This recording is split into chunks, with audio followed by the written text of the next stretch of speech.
from The Coldplay on XFM 104.9. I'm Ricky Gervais, with me Steve Merchant, and back, Karl Pilkington. Hey. He's raring to go. That's nice when you have a bit of time off, isn't it? Yeah, how long have you had off now About then, 3 Karl? weeks. About 3 weeks, yeah. We can't do that because we're sort of self-employed and we'd be letting people down, but it's different when you know, you get paid anyway whether you turn up or not, but good to have you back. I'm never off ill. No, it's the first time I've ever been off ill, like, well, no, I mean, just you're off 2 weeks and then you're off. No, I just wish I was the kind of person who could let down an audience of regular listeners. Yeah, but like I say... Well, no, we spoke to you, you weren't that bad. A cold, you don't go home for a cold. We were discussing this last night in the pub, and, you know, you don't go home for a cold. Okay, then, so moving on, what have we got then? We've got some great songs. I've brought in the Smiths, I've brought in Buzz Cox, I've brought in Neil Young, I know Steve's got some hip-hop. Some great hip-hop. I've got some great Elvis Costello. It's gonna be great. Karl, come on, concentrate, you've been away for 3 weeks. Just annoys me. No, stop saying that, because you're annoying me now. Why? Oh, what you do? Go home ill? Oh, he's annoyed me. Oh, has he? Yeah, I got a bit of headache. I'm a little bit annoyed. Can I have some time off but still get paid? Yes, of course you can, Steve, Karl. right, he called me up, winding me up about this. And, right, I'm 30, right, I'm 30 now. I can only remember being off 2 times. Oh, his memory's going as well, you'll have some time off. And both of them were when I was at school. What's school? One when it was windy. Why did you have time off? Because it was windy. But to be honest, Karl, that lasted for 7 years. Your time off at school. Wait. Why did you have time off? Because it was windy. Were you windy, or was it windy outside? No, it was like when... Your auntie wasn't out the window, was she? Yeah. When the winds were bad in the 70s, and my mum said, oh... Whoa. What? I remember space operas and flares. I don't remember the winds being bad in the 70s. Well, my mum just said, you might get blown into the road, so don't go. She had so much faith in you, didn't she? As a human being. Is that why she got fired from the pie shop? I'm not coming in today, I might get blown into the road. Oh, God. The funny thing it was, right, Steve, they had this thing going at school, because a lot of people used to wag it back then. Right? Used to what? Wag it, sort of not go in. Yeah. Right. And, they sort of tried to make it interesting for you by giving you an education. A certificate if you did a full week. Reward for the rest of your life with achievement. That sort of carrot. And also, like, let you go home at 3 o'clock on a Friday. Right. If you'd done a full week and that. Yeah. So it was lovely weather all week. Then it just sort of changed on a Friday. And I got up and it was all windy. It's always windy for Friday on Sunday, isn't it? Don't, you know, if you don't want, don't go in, because, you know, you might get blown into the road and that. So I said, alright, then I'll stay off. And, so why did you, told you to hold on to a fence or walk you there? What's this, don't go out immediately give up? I love this getting blown into the road. Is that based on your cats that kept getting blown into the road? Well, so I got to school on the Monday, right? And the teacher said, Took you a long time. Today, to punish you, you're the only one who wrecked the whole week, right? Everyone else came in, you didn't. So everyone else is going home at 3 o'clock today. But you're not. Brilliant. Serves you right, and I wasn't bothered though, it was great, because I said, well, you'll have to stay with me, won't you? And it was great. So all I did for half an hour was doodle and stuff. It was great that afternoon. Yeah. And that was ages ago. That was like when I was about 8. And that's one of the times I was off ill. Yeah. So it was but that wasn't even ill, that was wind. Yeah. Yeah. So... Right. Yeah, it's a bit different when you're to be honest with you, world though, Karl. You can't just not turn up because you've got a bit of a cold or you're a bit fed up. I mean, we had an appointment 4 o'clock Thursday, wasn't it? And he had to call it because I cancelled it. Meeting went on a bit late. Yeah. Time management. Get things done. If it was important, you'd get it done. Play a record, Karl. Pull your finger out, please. Elvis Costello, Alison. What a great track that is. Beautiful. Well, Karl, we'd better tell them all the new great features we've come up with in the time you were off. Right, well, we've got the film thing still going. Okay. Yeah. That's where you take a lead role or a major role in a Hollywood blockbuster, which we then give away on VHS worth $6.99. And something new we're trying out, because Rockbusters... He's dead, thankfully, yes. It's gone for a bit. It's over. Crosswords. Oh, this sounds intriguing. Where'd you get the idea from? What's the basic format of this? Right, what I've done is, I've take like a popular saying from the show. A popular what? A popular saying, something that crops up quite a lot in the show. In our show? Yeah. Yeah. First thing that sprang to mind was, there's this hairy Chinese kid. Oh, classic. But more commonly, it would be something like, Karl, you're an idiot. Yeah, play Karl, record, you you're idiot. a fool. Karl, you're a fool. Oh, what did you mean you let us down again? Yeah, You Karl, should've where have here. you been? Yeah, oh, you've got a headache, have you, Karl? Yeah. You better have a lie down. Oh. Typical phrases like that, Yeah, sure. typical phrases like that, yeah. Karl, you're a loser. Yeah. Oh, yeah. Right. And what I've done, I've got a load of different songs and took words from the different songs and then joined them together to make There's This Hairy Chinese Kid. And then people have to email in and say what the 5 songs were. It sounds like the most complicated game ever. I'm looking forward to it. Have you heard any of this, Rick? Because I've not heard this at all. I'm not familiar with this. Well, all it is, it'll go like, "Hairy Chinese Kid," and it's from sort of 4 different songs, and you've got to identify the songs. Right. Wow. How many songs in this, Karl? 5. There's this hairy Chinese kid. Okay. Right. So. And what are the prizes for that? Are these the prizes? Yeah. Right, well, let me tell you what they are. They're not too bad, actually. We've got Live Forever, which I assume is a CD that ties in with this new film. Think of that! A well-known phrase from the show, and it's hairy Chinese kid. Yeah. What other? Where would you There hear is no that other radio show in the life? world. This is. Go on. If you've just tuned in, I mean, what are you do you thinking? think if you've just tuned in? You're going, well-known phrase from Shaw, hairy Chinese kid. Oh, yeah, classic. They'll be playing that in charades this Christmas. So yeah, this is a CD that ties in with this new film Live Forever, which is all about Britpop, and so there's stuff on there from Oasis, Blur, Pulp, etc. We've also got another Red Dwarf DVD, Marion and Jeff, the first series of that, excellent. That's on VHS, sadly, but never mind. And also the very best of Led Zeppelin, a 2 CD set there with all the classics on. So that's not bad prizes, actually. Karl, you've done yourself proud. We've upped it. We're getting serious now. We're playing in the the bigger league. We've upped the stakes. We want Heat magazine not to, lose touch with us just because Rockbusters is gone. Yeah. I think they're still behind us. So we've got film. You appear in a film. We've got crosswords. How is that to do with the crossword? Because I've got words and sort of cross them. Okay. Right, you don't really cross them. But, good. So words. We're playing a game called Words. Word Song. Hello and welcome to Word Song. And obviously I imagine there'll be some more great music. But we've got a new feature, haven't we? Which one's this? Are we doing, within the Monkey News, the new feature? Oh, Steve. I'm excited. You know Monkey News is my favourite feature, so what have you added to it? Explain it. Right, well, there's been loads of stuff going on in the past few weeks, right? But for the times when I struggle, when sort of monkeys have had a quiet week, and there isn't that much news going on, right? Come up with this thing. I sort of speak to an expert. I've spoke to him already. You spoke to an expert? Yeah. A monkey expert? Yeah. Uh-huh. And I ask him a question. Wow. Right? The feature, it's got a good name. That's the way I work. Yep. Cheap as chimps.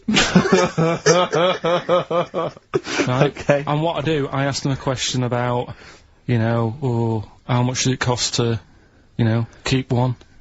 How much does it cost to, feed one for a week? Yeah. All this sort of stuff. So I give out like a monkey story, and if that isn't enough for people, they'll also learn something else at the end of it. Right. Yeah. So like... It sounds fascinating, can I say right now? Yeah. That's just some of the things that we've come up with. Play a record, Karl. Please still continue to listen there. Yeah. Richard Ashcroft. Buy it in bottles on XFM 104.9. Ricky Gervais, Steve Merchant, Karl Pilkington. Karl, I need the phone number of your girlfriend. Let me explain why. I was lucky enough, once again, to be on your quiz team this week. Ricky... Still to beat me. He's still to beat me with his team, yeah. Second I came. The gang here, and some friends, we sometimes go down to a pub quiz in the local area, and I was very nicely, I was invited by Karl to be on his team. Twice now I've been on that team. Ricky's always on another team. And, what can I say, Karl?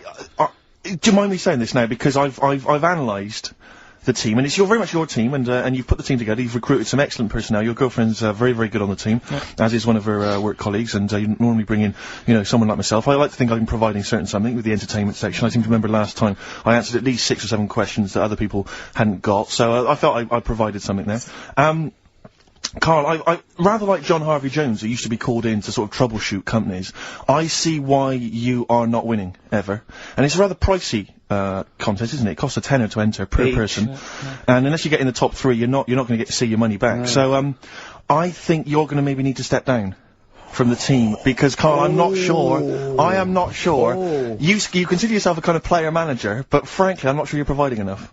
Right. See, this is funny, because as bad as I imagine you are, I don't think Steve would make it into my team, so he's getting a bit cocky here. I want to know what your opinion of him, because he's told me he's great on it. Well, you bang out of order, first of all. Right? Okay. Do you have a good night when you're with us? I tell you what, I wish I hadn't lost a tenner every time I've come down. That would have improved it. You point out there about the football analogy. Mm-hmm.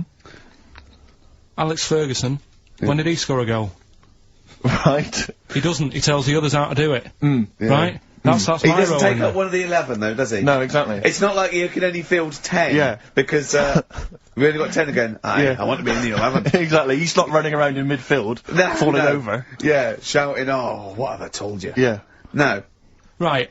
I'll admit, And right? there's a limit of 5 players. We should explain that. That's the point. Yeah, there's only 5 players on the team. Players, But it was pretty tricky on Tuesday, though, wasn't it? It was one of the tougher... Tell everyone the one question you got right. It was something about, Well, tell us the answer. The 2 words you had to say to get the answer. Danny Minogue. Danny Minogue. That was what you provided, Danny Minogue. Is this valuable? Well, no, not really, because because there was at least 2 of us who also knew the answer. Oh, well, we gave him. He didn't provide anything. No, exactly. We gave it to Karl. We massaged his ego. Oh, but dear. I just feel Karl. Do you know what? I feel a bit bad now, because I just thought he had a crushed face then. Can I just tell you right now? He just can't believe this. Can I just tell you right now? I think the problem is this. I think there's that precious 5th position that is not being filled at the moment, I think, consistently enough by a decent player, right? You've got a solid team. I'm thinking if you want to remain on the team, you are going to have to pull your finger out and find a 5th member that is going to provide, and I'll tell you where the weaknesses are. I can tell you right now, mate. The weaknesses are natural history and science. Something which Ricky Gervais is scoring on week in, week out on his team. There is a few... Now, if he was available for a transfer, we could be fine. But we've got to find someone to fill in that space. Otherwise, I'm either going to quit, or you're going to have to step down. Because I don't think I can be on a team where there is these obvious deficiencies. There are visible deficiencies in the team. And, you know, the £10. That's £10. I'm not made of money. That's once a month. I've seen him depressed for 2 hours when he lost £20 at a casino Don't after bring 5 it back. hours Don't bring that back. Don't bring up that again. Yeah. That story. He doesn't like wasting money, Karl. You know that. What do you think? What's the solution? We've got to think proactively now. We've got to sort this out. See, there's always other things going on in my mind when I'm in that pub quiz. For me, it's just a little bit of fun. Sure. It's a night out. Do you know what I mean? Suzanne enjoys it. Yeah. It's a bit of a get-together. We have a chat beforehand. Yeah. We have a bit of fun. Yeah. But there was other things on my mind. Karl, I could do that here. I don't have to lose a tenner. Wait, what were you thinking during the quiz then, when the questions were coming out? What were you thinking of? Well, what it was, right, just before the quiz started, I had to go to the toilet, right, because the rule is, right, people who don't go to it, once it starts, phones off, no more toilet. They take it dead serious, don't they, right? Yeah. So, I went to the toilet. Now, I'm not being out of order here, it just got me thinking, right? I went to the toilet. The gay fella in there, right? There was a gay fella in there. Gay fella in the toilet. Now, how could you tell? How did you know? Just typical, you know, everything about it, right? Everything about it, right, yeah. Oh. What, large handlebar moustache, leather cap. Butt plugs, amyl nitrate. Could I just say that these views do not reflect the views of the management of XFM or me and Steve. Or most of the people in this country. Go on, Karl. What's your problem? Yeah, but this is what I'm worried about, really. But this is why I only got Danny Minogue right. Right? Because this was floating around my mind. Went to the toilet. Big gay icon, now, isn't she? Go into the toilet. They have like men's cubicle and they have women's cubicle. Yeah. Now, without sounding out of order, is it wrong for me to think gay men should have their own little cubicle? Go in. They should have their own. Well, not cubicle. You mean an actual toilet, I suppose. When I was at the urinal, yeah. Normally, you know, there's a fella there, and you go, all right, and there's no pressure. But I couldn't go. I was thinking, should I wait? If I go into the toilet, it'll look obvious. Yeah. I had loads of pressure, and but this was going on. What were you worried about? I'm so sorry. What were you concerned about? Viewers? I'm so sorry. Well, it's like, right, listen, when I was a kid, right, and it's alright for you to go into women's toilets when you're a kid, it's like, oh, it's a bit cute, right, as long as you're not, like, over 15 or something, right? Right. But when I was a kid, I went into a toilet, and women, when they use their little cubicles, they don't shut the door. Some of them just sit down on the toilet, right? and you see everything. And, no, seriously, that's probably one of the first times I saw, like, a woman. Yeah. That, right, and my Auntie Nora when she was staying over. What happened with your Auntie Nora? She was, she's into wearing caftans. Into wearing what? You know, caftans. Oh, yeah. What are caftans? Big, bellowy sort of dresses. Right. And, yeah, I used to sit on the floor at home, in front of the telly. Sure. She was on the chair behind. Yeah. She did a bit of a, sort of a Sharon Stone scene. Oh, God. Yeah. Did you see it? There was no underwear? No. What age were you? What was it like? What age were you? It was like a ripped tennis ball. So. What? Right, we're off air. We're off air. Either that or put us in for the Sonys. That's how I'm living. Ice-T. That's how I'm living. Bit of old school hip-hop. Where's RT? Alright. Good point, yeah. Go make me a cup of coffee or something. Well, before you do that, can I just qualify something? I'm a little bit concerned about your toilet discussion. What exactly is your point again? I was just a bit bemused. You see, it's a tricky one. All I'm saying is, right, there was at the pub quiz, I go to the toilet, not thinking about anything, I try to go, right, there's a little gay fella next to me. I love this little gay fella. Now, the weird thing is, there's nothing stopping him having a little glance, right, because he's allowed in the fella's toilet. Yeah. Now, I'm not allowed to go into the woman's toilet and have a little look round. Right. So all I'm saying is, should they have another toilet area? What, for gay people? Yeah. And, so this would be gay men and lesbians? Is that going to complicate things? Well, I mean, I can only assume, I mean, to what point, answer your question, right, if you're intimidated, that's a shame, but, you know, most gay men aren't looking at your knob. You know that? What do you mean? I can only say that 99.9% of gay men who use a urinal standing next to what they assume is a heterosexual man aren't looking at his knob. And what they're doing then? They're emptying their bladder. No, but the thing is, I can't talk politics for Karl. You're saying, like, you know, about would you have one toilet for lesbian women and gay fellas, right? Well, does that mean, would it be mixed? Would it just be, Well, would it have a man on one, that's heterosexual man, one little picture of a woman on the other, and then, what would the little icon be? A man and a woman? A man and a woman. Just having a chat? Yeah.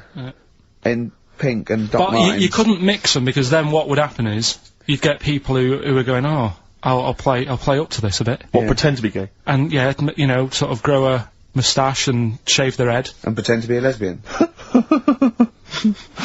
Right. Yeah. So, I see, so you know people pretending to be gay so they could go in and have a look at the lesbians? Yeah. Right. So that would mean that we need 4 cubicles now, would we? Yeah, no, this is fine. 4 cubicles is like So every pub How now... many toilets do we need at Every the pub's moment? now got 4 toilets. Oh, Karl, bisexuals. Yeah. Now, interesting. Bisexuals. How many toilets do we need now? Call the council. Do you use any? Huh?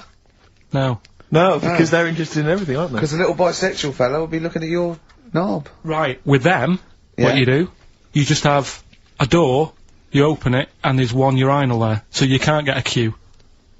They have to sort of wait. I just thought that, well, why can't there just be a thing between the urinals? So no one can look at anyone else's knob. Wait a minute. Just to go back to Ricky's point, what stops, even if we've got the toilet for gay men, what stops the gay men who want to have a look at your willy going in the regular toilet and pretending that they're straight? Most men don't Who's gonna police this? don't wear gay across their No, head. exactly. They don't have a tattoo. There's no branding yet in the British house where they have to declare. So we're gonna have to expand this, What so we've do all you- got to carry identity Do you know cards. you can see a gay, can you? Coming a mile off.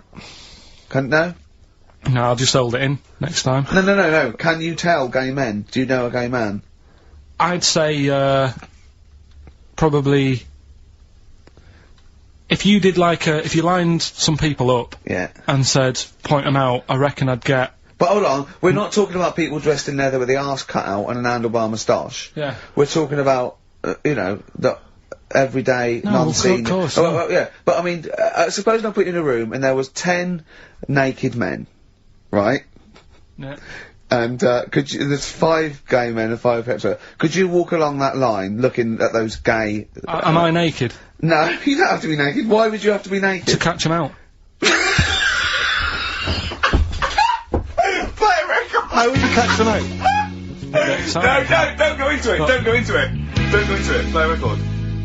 The Thrills, One Horse Town on XFM 104.9, Ricky Gervais, Steve Merchant, and Karl Pilkington. Now, Karl Pilkington is getting ready.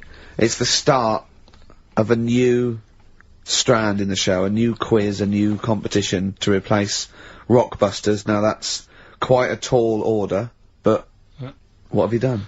Right, like I said, right, if you've only just tuned in, what it is, I've took, and I'll be taking, a well-known saying every week from the show, something that crops up a lot. First one that sprang to mind was... There's a little gay fella standing next to me in the urinal? That's next week. Okay. This week, there's this airy Chinese kid, right? Yeah. That's crops up quite a lot. Sweeping the nation. Right? So what I've done, I've got 5 songs, Yeah. and I've edited them together to make that saying. You've got words from songs where any part of that sentence occurs to recreate it. Yeah. Now, what do they need to do? Do they need to say what the song is? Just the 5 songs? I mean, I was going to say song and artist, but if you want, just a song. So there's 5 things there, and if someone doesn't get all 5, it's still worth emailing in because we might give it to the one who's got the most, and then... Yeah.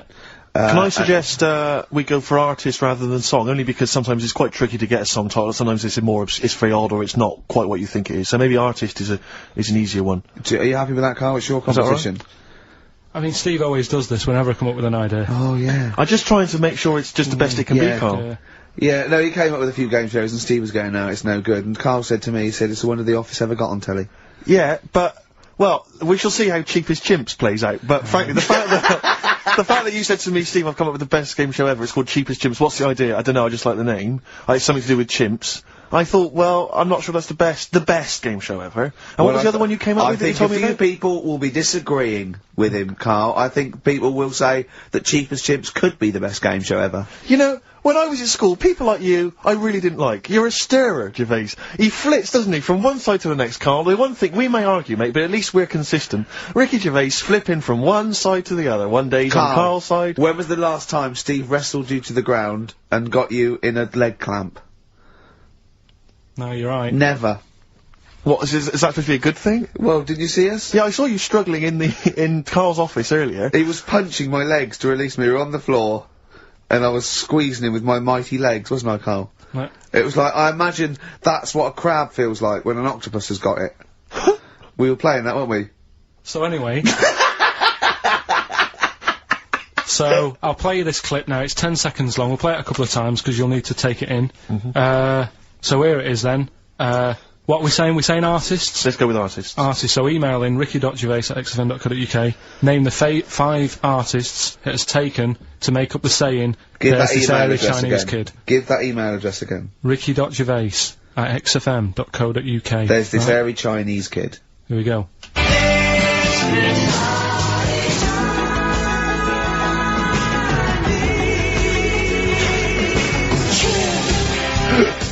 Play it again. Play it again. Here we go.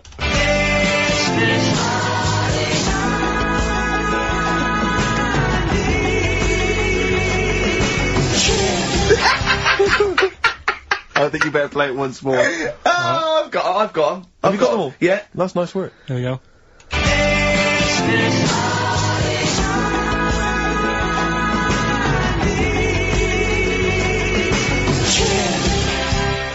I can just remind you now that the prizes include a Red Dwarf DVD, Marion and Jeff, the first series of that on VHS, a Live Forever Britpop CD, and also the very best of Led Zeppelin. Let's play one of those actually while we're here. Brilliant. Rock and roll. One of the prizes on Karl's competition this week is the very best of Led Zeppelin, that's obviously rock and roll. We've also got a Live Forever Britpop CD, Marion and Jeff, and Red Dwarf. And should we play it again so people have got another chance? Chinese kid. Who are the artists? Here we go.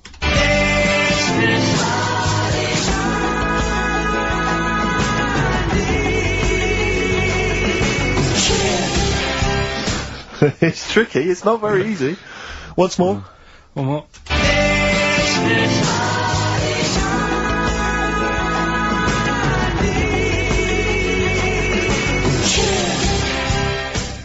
Well, there you go. Ricky.Gervais at xfm.co.uk. Those prizes can be yours. I, at the quiz, also discovered, of course, and, I don't know, I'm just intrigued to know, Karl, I'm just intrigued to know, it was your girlfriend's birthday, wasn't it? Earlier in the week? Or last week? On Monday, yeah. And, I mean, obviously it was a triumph with the stuff you got her for Christmas. The condoms. The box of condoms? Box set of condoms. Oh, yeah. Not just the singles, the whole set. Yeah, a complete collection. Brilliant. So what did you go for this What did you time? get her? Yeah, but... No, but it's her birthday. How long have you been together? About 9 years. Okay, so, ooh, God, it must cost you so much. No, but it starts getting tricky, doesn't it? Because I spoiled her a lot in the first few years. Yeah. So then you Here's a packet of rubber bands, enjoy them. Oh. Well, it's what she wanted. Okay. I mean, you're making out as if... No, everyone wants paper clips. Come on, what did you get her? Got her a new pair of gloves. Right. Alright, well. And? What, nice leather ones from Selfridges or Harrods or something? They were good ones, they're the sort she likes, so... They weren't... Well, they weren't the little woolen ones that she had. Yeah. I thought that was a joke when she said he got me these, because I laughed. No, but I know that's... The one she did have, When they said it's his birthday, right, it was her birthday Monday, and me and Steve wanted to get her, and she went, he got me these, because she had those little woolen gloves on, I laughed, because I thought she was joking, Karl. That's what she wanted. Right. I've told you before about buying presents. Did those gloves have your name sewn in them? And a piece of string that ran over the back of your duffel coat? You know, I've never been into getting presents and that. I had the problem at that Christmas one, that time with the Victoria Plum. Yeah, we'd hate that. We'd hate to bring that back. We've done that. Because you talked about the book, because it's kind of to do with your dad, isn't it? He's a very bad gift buyer, was that the problem? Well, yeah, my dad just wouldn't bother.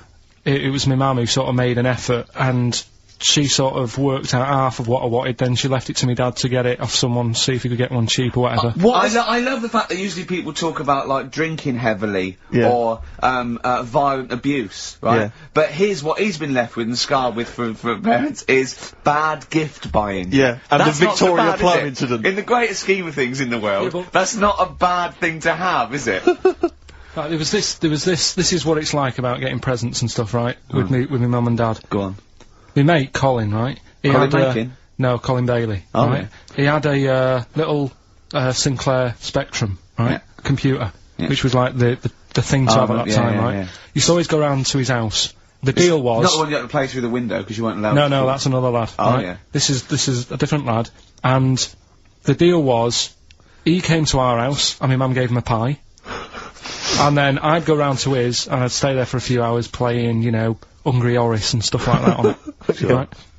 Now, my mum and dad knew that I really wanted one of these computers, right?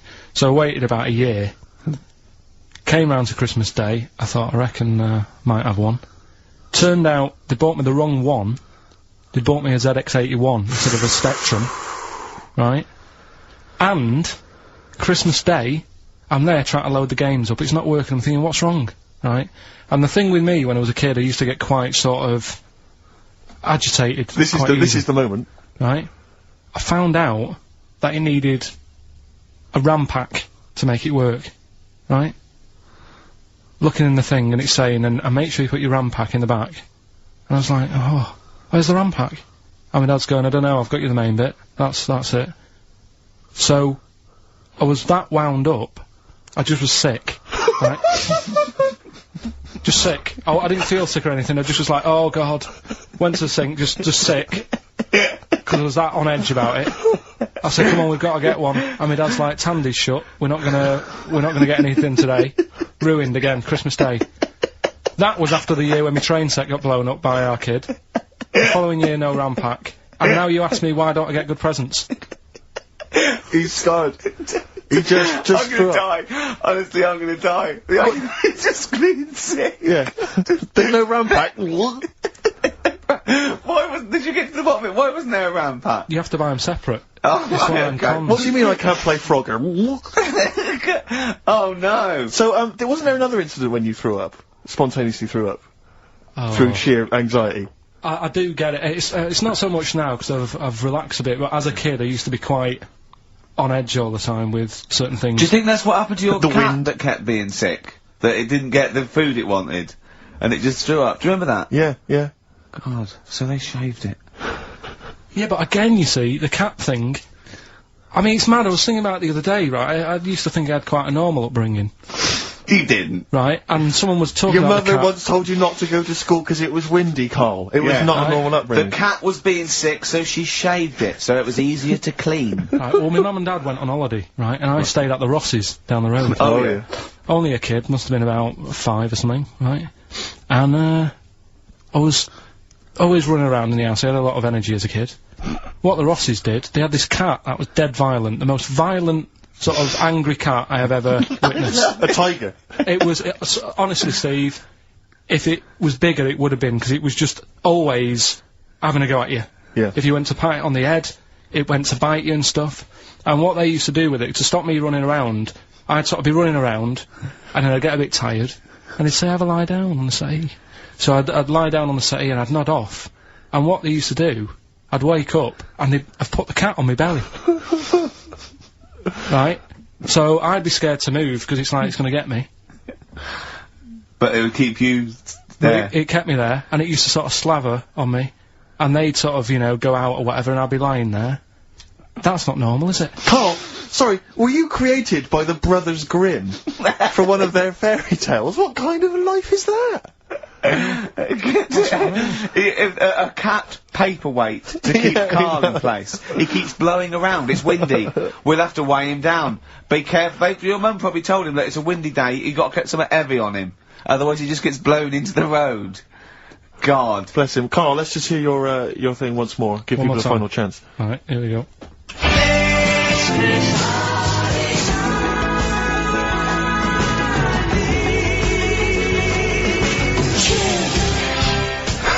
Ricky.Gervais at xfm.co.uk. Ooh, those chili peppers are quite hot.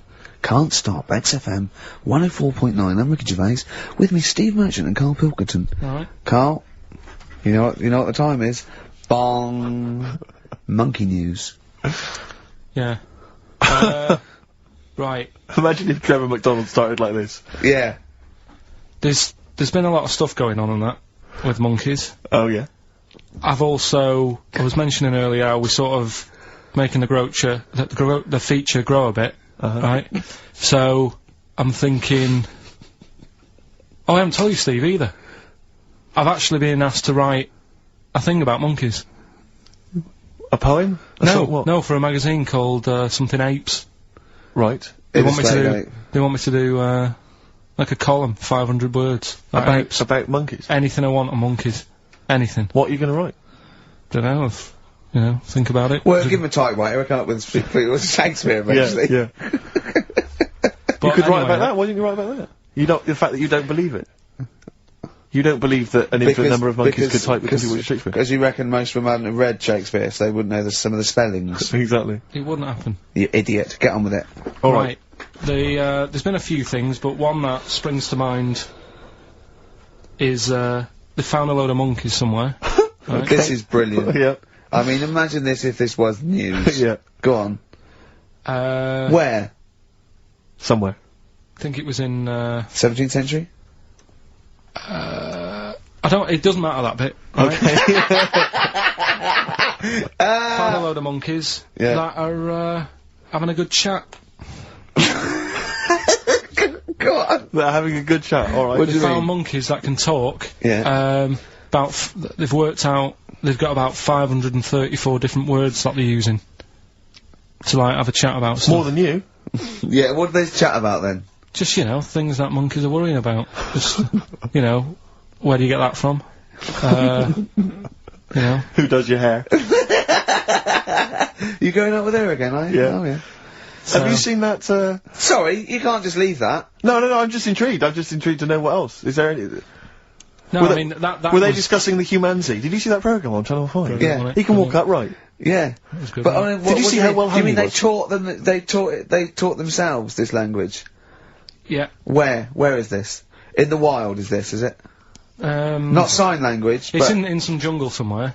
They found these monkeys. He had some, you know, some explorer was over there, cutting through the woods and that. And he heard his name, and he thought, that's what he went, what do you want, Ronnie? It wasn't me, I didn't say. Yeah. I didn't say, it's Snodgrass, where'd you get that gun? Yeah, exactly. Well, there's only me and you here. Yeah. It's weird, isn't it? No, it's not weird, it's not true. Well, right, come on then, what's next? Once again, but what I'm thinking, well, I mean, that did happen. So, well... and to sort of add to that feature... That's not true. We're doing, Cheapest Chimps. Right. Can I just say now to the audience, if you thought that Rockbusters was bad, if you thought that piece of rubbish earlier about the Chinese hairy kid was bad, I'm suspecting this is going to be really not very good at all. I'm just pointing the finger. What do you think of it? What do you think of his negativity, Karl? He keeps doing it.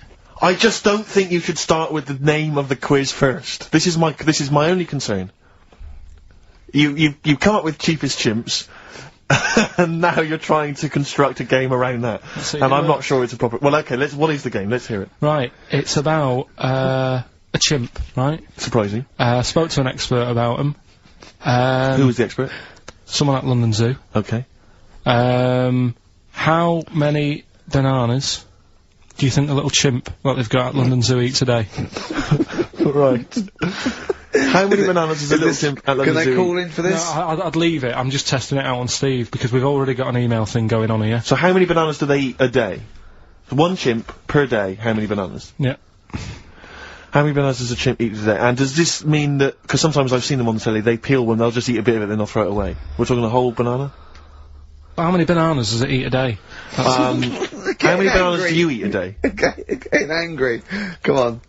Well, I'll try and have 2 if I've got time, but I'm pretty busy. Well, I'll go... swinging on your tyre. How many do you reckon? I think, a little monkey, a tiny little monkey, per day, over the course of a day, I reckon he probably eats 15 bananas. Right. Ricky, what are you going for? Little chimp at London Zoo. But, hold on, but presumably they don't only feed it bananas. So Okay. so the question is... It's how many bananas does it eat? Come on, Yeah, Rick. but how many does it get given? It would eat 15 if it was given 15, but it might be given one slice of banana, 15 oranges, 200 potatoes and some lettuce. How many bananas does it eat? Come on. Have a guess. 5? Yeah. Right. It's only 1. Yeah, because it only gets given one. Cheapest chimps. What? So, it's pretty cheap to have a chimp. Right. I'm on your side now, Steve. I don't understand what happened then. So at the end of it, you always shout cheapest chimps. Is that what? That's the quiz, is it? Oh, play a record. Wait, so is that it? Is that seriously it? Is that it? Was that the first instalment of Cheapest Chimps? Yeah. We'll have to see what the press say about this. And why does it only eat one banana? Because it only gets given one banana. I think that's all it wants. No. So you don't even know. You didn't even bother to ask him. It wouldn't just get given one banana and nothing else. It would get given banana and then lots of other stuff like apples, oranges, carrots. It would get given a balanced diet. Cigars. Yeah. So it's just how many do they give it at London Zoo? I look forward to playing this again. With us, who is he and what is he to you? We have not had any successful answers on your quiz, Karl. We've had people who've That's got what you get a when maximum you put of 4. a duck in a microwave. Yeah, yeah. Bill Withers. Nice. Alright? Cheers. So I'm not talking about Cheapest Chimps. That's safe. That's gonna run and run. Yeah, that is gonna run and run. That's really got legs. I'm gonna check the press Monday. I can only assume it's a triumph. Exactly, another Pilkington triumph. Yeah. I'm gonna give the prize, if you don't mind, Karl, to Karen and Jeff Gillian, because they're the only they were the only couple that got the second answer, which was very, very But tricky. they got 4 today. But they only got 4 right. 4 is the top answer, so should we give the answers play it, now? Karl, and then tell us who each one is. Alright.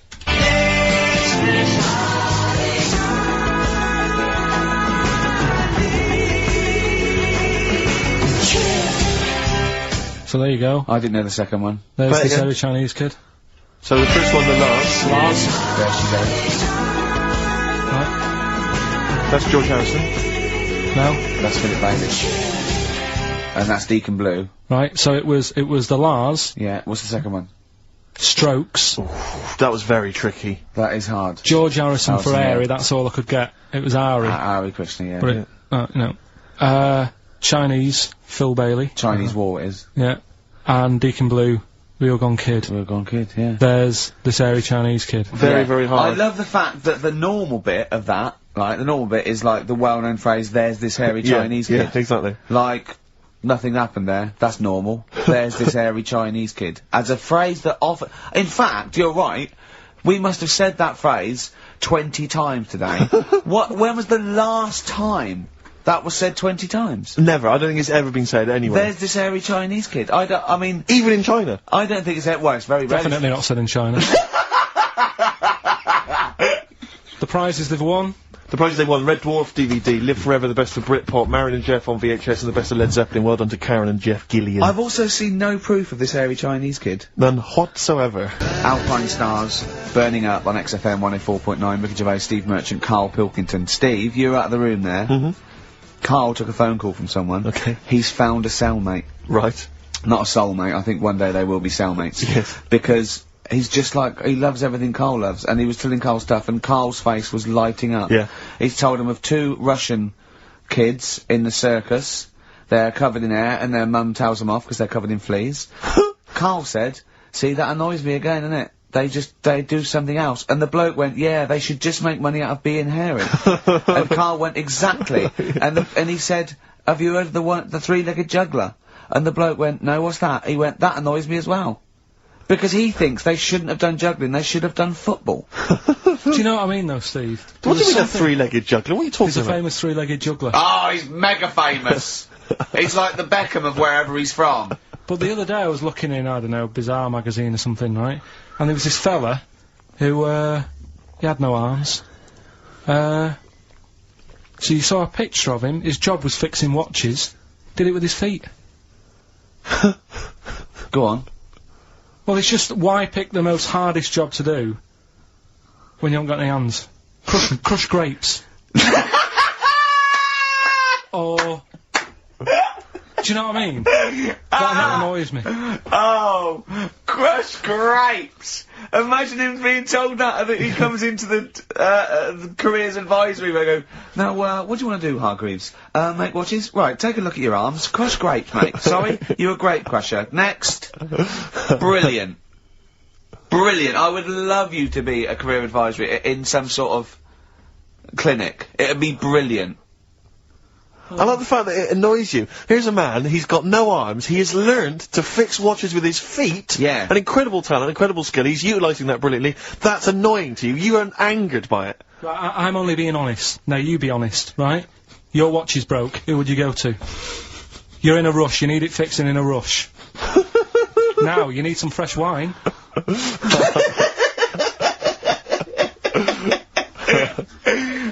Be honest. Oh, you're But what's this thing that you've been talking about, this video? Freaks, right. It was a thing that was banned for like 50 years. I think it's been taken off again, but I don't know why, if it's just been deleted, right? It's a quest. If anyone out there has got a copy of Freaks on DVD or VHS, can Karl borrow it, please? I mean, I almost want to set up a camera to see him watching it. It's absolutely real. They used people in the circus of the time. I think it's the 20s or 30s of the Depression. And there's people, there's coneheads, there's a bearded lady, all genuine. There's a bloke they call the Human Slug who's got no arms and no legs, Karl. And he's just there, and he rolls a cigarette and lights it with his mouth. I think I've seen his brother, who isn't called the Human Slug, is called the Pillow. Right. How does he make a living? He, Does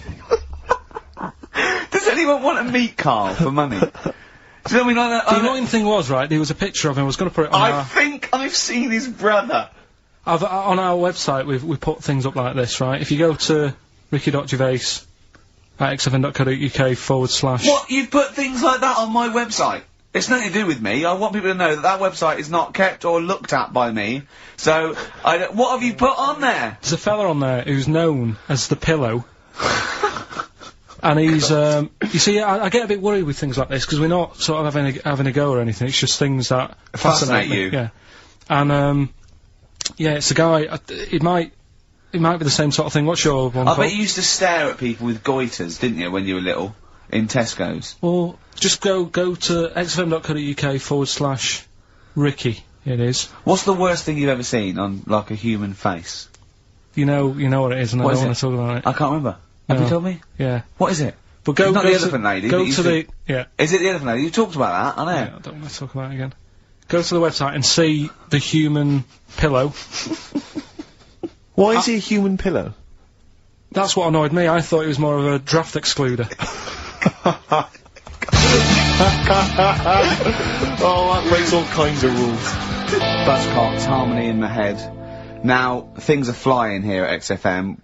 People have called in. There is a video of Freaks on the way. Karl's gonna see that within the week. That's exciting. That is exciting for me. Do you know what I mean? About our education of Karl. We started off trying to teach him about science and history, and now we just find that he likes pictures of hairy Chinese kids and women. Who doesn't? No, true. You've got a theory about pictures of freaks, haven't you? You see, you always bring things up that I don't want to talk about, because I'm really worried that people, if you've just tuned in for the first time, it's the first time you hear it, and we're talking about hairy Chinese kids. Yeah. Talking about the human worm. Karl, listen. People don't think that you're taking the piss out of those people. They lump you in with them. Do you know what I mean? They think that you're a freak of nature. So you can say anything you want. Do you know what I mean? Because it's honest, it's from the heart, it's genuine. So, don't worry about that. Yeah, but Suzanne was saying last night that I've got a heart of stone, or whatever it is. Why? Because I wasn't crying at Comic Relief. And all I always used to say to her, get out Elephant Man, let me watch that for 30 minutes, I'll be crying my heart out. Why? Why do you care about that but not... Because it's... That is more real, isn't it, right? Think of John Merrick. Sorry. What, the film starring John Hurt is more real than footage of starving people in Africa? No, but what I'm saying is, think about... See, this is why I didn't want to bring it up, because people are gonna just say... Well, you're allowed to cry at what you like. People can't have you for not crying at someone and crying at someone else. Imagine that, like, if you've seen the film, you know, his head's all, you know, messed up and that. Yeah. He's getting picked on all the time. Yeah. By Michael Elphick, I remember. Yeah. It's just really, really sad. Whereas, you know, we're trying to help out. But you give him a bun people. and he forgets it. Do you know what I mean, though? He never forgets, Rick.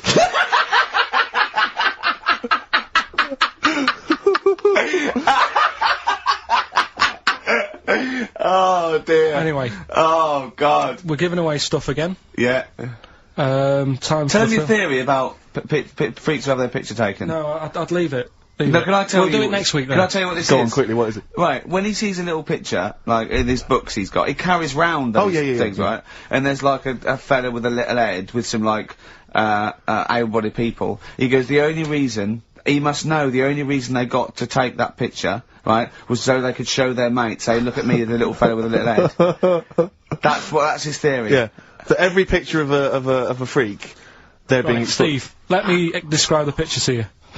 This little fella with a little head. Right. Playing on the piano. I've seen it. All his family stood around, and mates and that. When have you ever seen a picture of someone playing the piano and everybody wants to be in on it? Doesn't happen. Maybe it was one of those kind of Christmas cards they sent out to everyone. It wasn't. You could see one of them was like in a rush to go away. He was probably planned to go out, and he was like, but they were taking a picture. It's, I'll be in it then before I go out. And it was all... He's out of order. Yeah. If you say... do you know the one I mean? do know the one you mean, yeah. What about the one in the, when you went down to Cornwall? In that little We'll pub. talk about that next week. What, you want to get on, do you? Yeah, right. We've got to give away, another prize. Yes, you lucky people. For those of you that haven't seen it, and do not have the requisite £4.99 to buy it yourselves, you can win on VHS cassette, panned and scanned. Billy Elliot, the special edition, includes bonus documentary, The Billy Elliot Boy. Oh, and, I'd like to see how they really... sort of made that film. Exactly. Well, it's the hit film Billy Elliot, and you can win that on VHS. Because Karl, I assume you have included yourself in an excerpt from the movie. Taken a scene from the film. Who do you play, Billy? I'm playing the part of Billy. Brilliant. And we'll have a question at the end of it. Come on. Brilliant. 2, 3 part of all way and go. Alright. Just been down the valley. So I don't know where you What are you looking like that for? What's wrong with ballet? What's wrong with ballet? Yeah, what's wrong with it? It keeps you fit and that. What do you think, Auntie Nora? You think about me doing ballet? I used to go to ballet. There you go. She used to go to ballet. Used to say I could have been a professional dancer if I'd had the training. Bet you were pretty good, weren't you? Wasn't the time you had wind for 5 minutes, was it? But you well glided across Will the you shut up? What's wrong with ballet, anyway? For girls, not for lads, Billy. Lads do football or Well, I've done that, yeah. boxing or... Did that for a couple of weeks, so... Wrestling? Wrestling? Yeah, wrestling, yeah. Friggin' ballet. Well... Don't worry about it, anyway.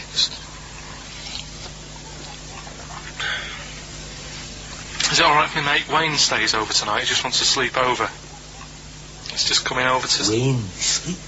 Yeah, he just stays over. I'm not gay or anything, it's just... I don't fancy him, I'm not... Yes, you do. I don't. Yes, you bloody well do. What, just because I want my mate Wayne to sleep over and I've started doing ballet, that turns me into a gay man, does it?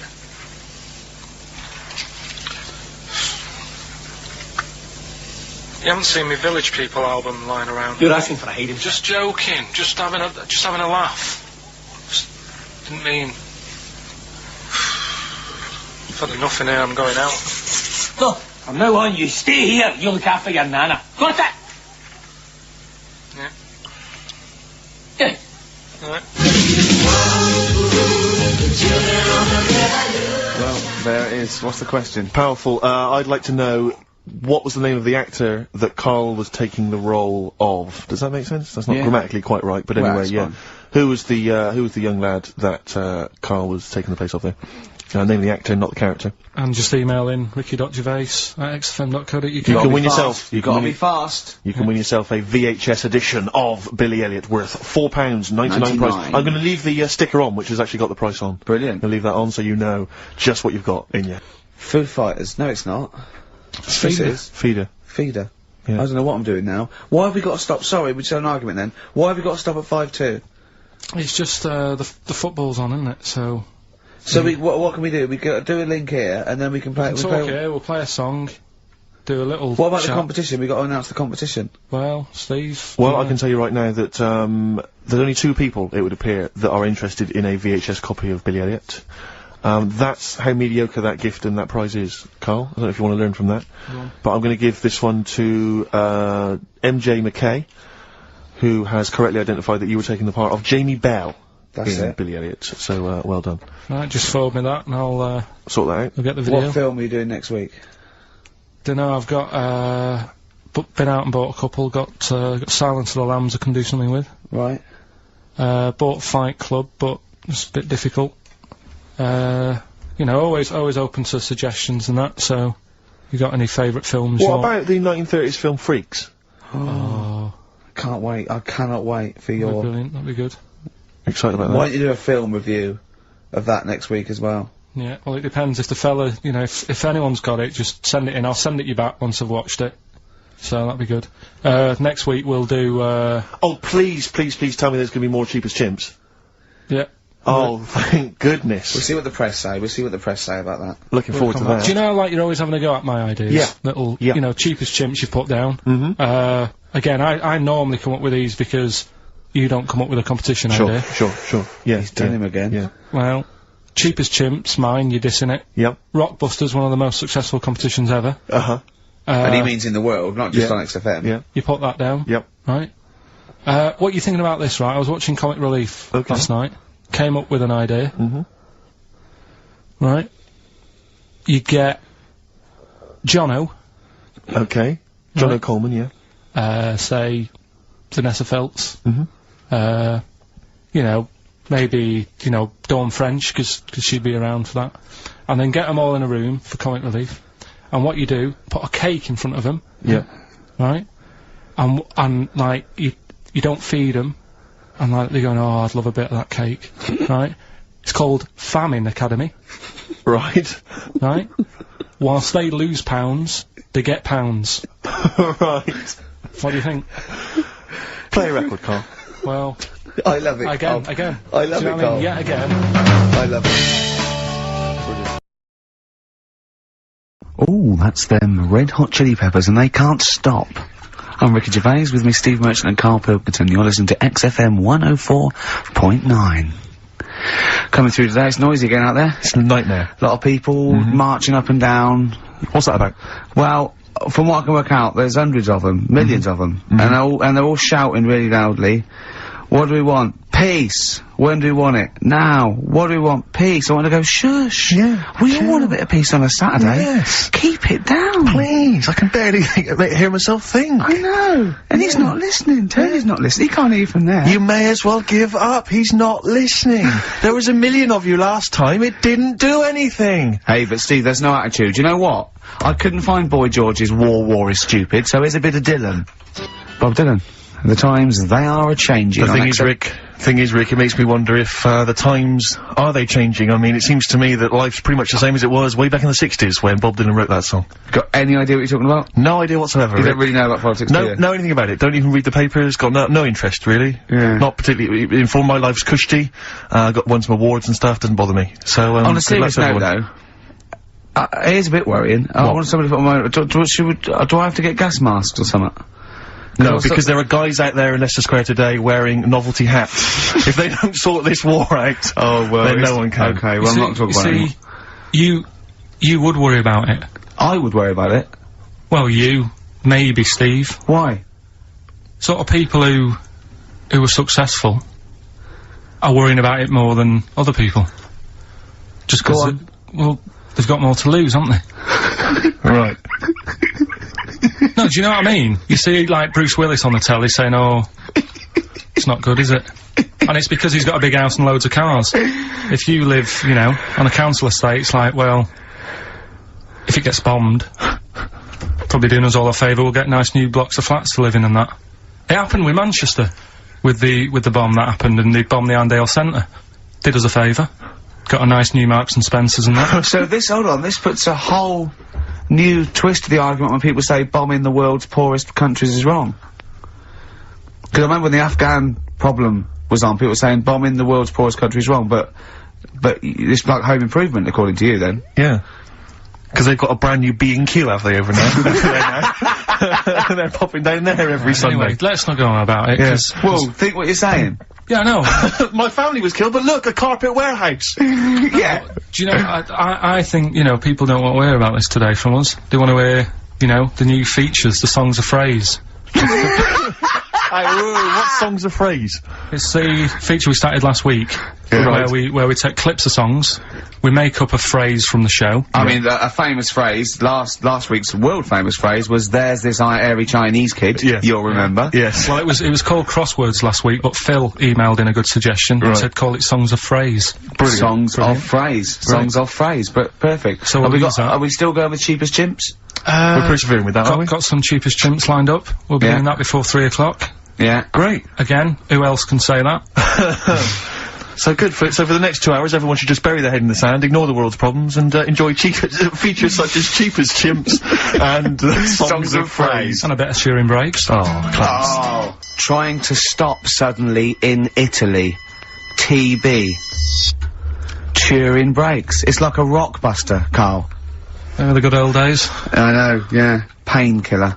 On XFM 104.9. But look, Rockbusters is gone. Forget Rockbusters. Long live Songs of Phrase. Over to you, Karl. Alright, well... You know, Rockbusters was one of the things they were protesting about last time. that was why I just had to listen to them. They just kept stopping me in the street as I was trying to get to the tube. You've got to stop Rockbusters, it's run out of steam, they said, and I'm glad. That's why they always do it on a Saturday. Yeah, They yeah. make their way to Leicester Square for 3 o'clock. Yeah. Right. Songs of Phrase. What it is, Songs of phrase. Go on. we took a phrase from the show last week. It was, there's this airy Chinese kid, right? Today, we're going back to the good old line of, about you never see an old man eating a Twix. Sure. Right? How long is that? No, you'll never see an old man eating a Twix. You'll never see an old man eating a Twix. It's not as many as you think, though. It's not that many. Well, how is it not that many? Well, first of all, anyway, don't worry about that. I think there's about 5, I think. Hang on a minute. Oh, God, why do we leave him alone to do this? I don't understand. Do you know what I mean? He always, it's like, I tell you what, we were flying then. Six different songs. 6 different songs. That's a lot to get, Carl. But what happened is, I couldn't find a song with Twix, so we've changed the chocolate.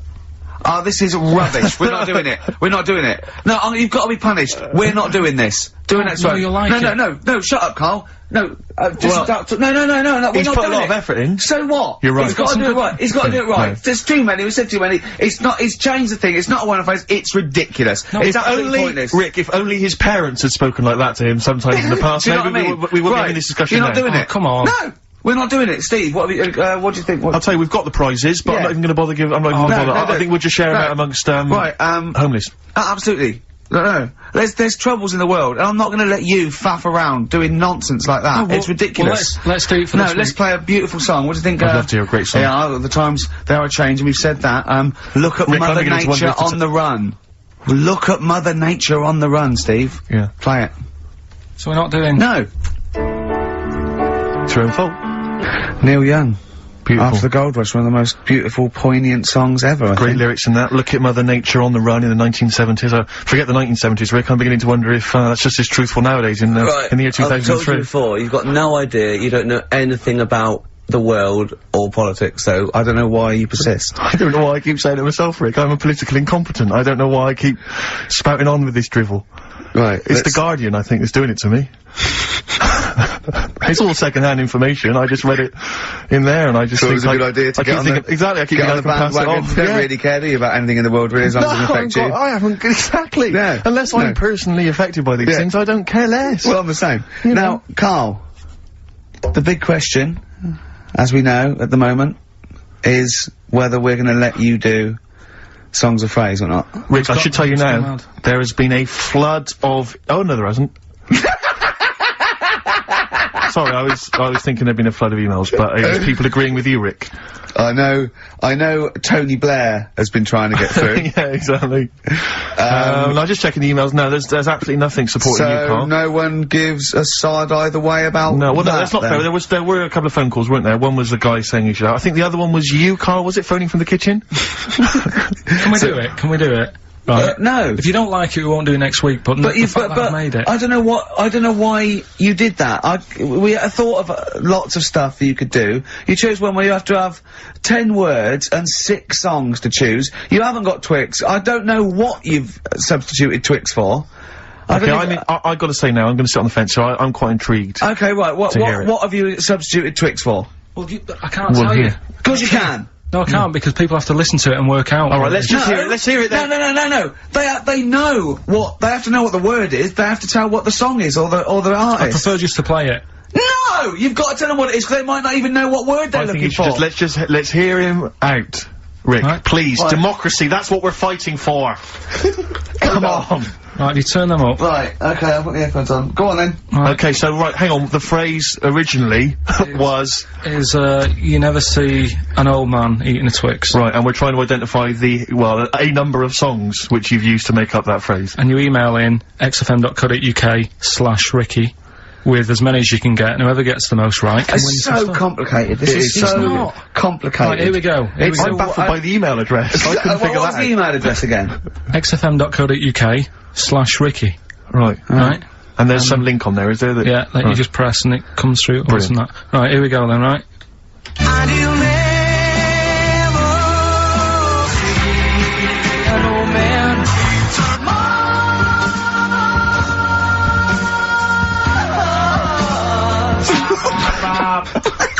Well, I missed a little bit at the end. Let's hear it again, let's hear it again. Mars, ba ba ba. Let's hear it again.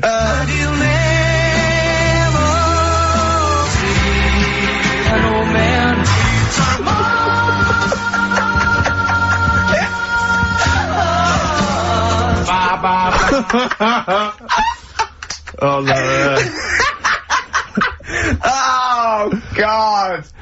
Okay. Right, we'd say the prizes, Steve. Right, so how many songs were there? Do we know? I think it was 6. You think there was 6? And you'll never see an old man eat. Oh, it might be 5. 5 or 6? Yeah. Anyway, why not email in the answers and how many there were, and you might be in with a chance of winning on DVD the original series of Citizen Smith with Robert Lindsay. That was good. Paul Whitehouse's Happiness, the first series of that on DVD. We've also got a couple of CDs here. The Best of Britpop, Live Forever, Oasis, Blur, Radiohead, and all the rest of them on there. Right. Supergrass's current album as well. That's I think it's a current album. Yeah, it is. And okay. Less convinced by this one. If I tell you that some of the artists include Delamitri and Deacon Blue, then I know you'll be rushing out later, Rick, to buy this. Scotland Rocks. A compilation of... Is Wet on there? Let's see. What about Biss? What happened to Biss? Let me see, I'm not gonna... I tell you, it doesn't... I mean, we've got Gun on there. Oh, yeah. We've got... Oh, baby, lately. Aztec Camera. Yeah. Big Country, obviously. Proclaimer's not on there. Wait a minute, where's Runrig? There they are. There they are. And, obviously Rafferty, Baker Street, do-do-do-do-do-do. Brilliant. So that's definitely worth, entering for, surely. So, xfm.co.uk/Ricky. Play it one more time, yeah. just in, right.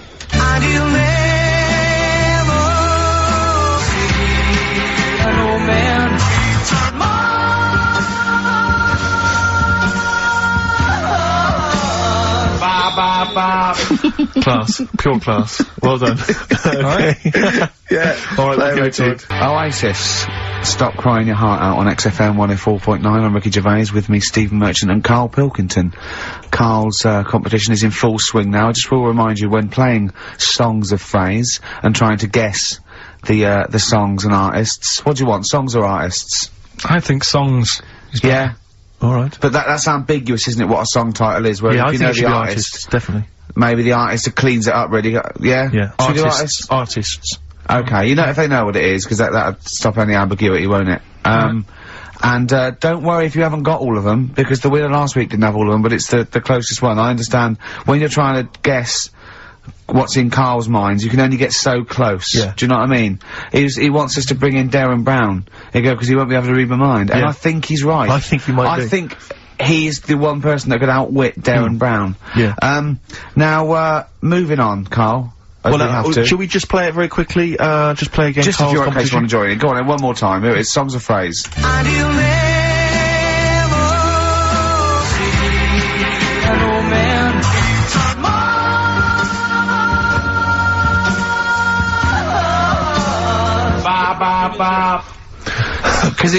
Because you have to get, you know, it is very difficult. So, you know, song or artist, we'd give points if you're close to any of those, and we'll choose a winner. So, you know, do. And what do points mean? Crap prizes. XFM.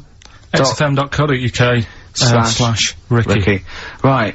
Now, we got people to send in, a little thing for you last week, didn't we? The film Freaks. You got a few sent in. You watched it, did you? Yeah. Now, I should just point out that the film Freaks, for those that don't know, was a movie that was released, I think, well, actually, it was originally made in about 1932, something like that, and then it was delayed. It was banned for many years, because it did, in actual fact, feature, for want of a better phrase, real-life freaks. Yeah. Bearded ladies being one of the more kind of familiar ones. There's a guy without arms and legs. There's all sorts. And, it was actually it's quite a tender film, isn't it? And actually portrays them as a kind of dysfunctional family.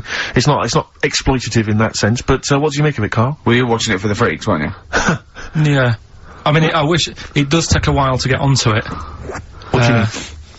Well, straight away I was disappointed, right? Because at the start, like, you put it in, it's like, oh, brilliant.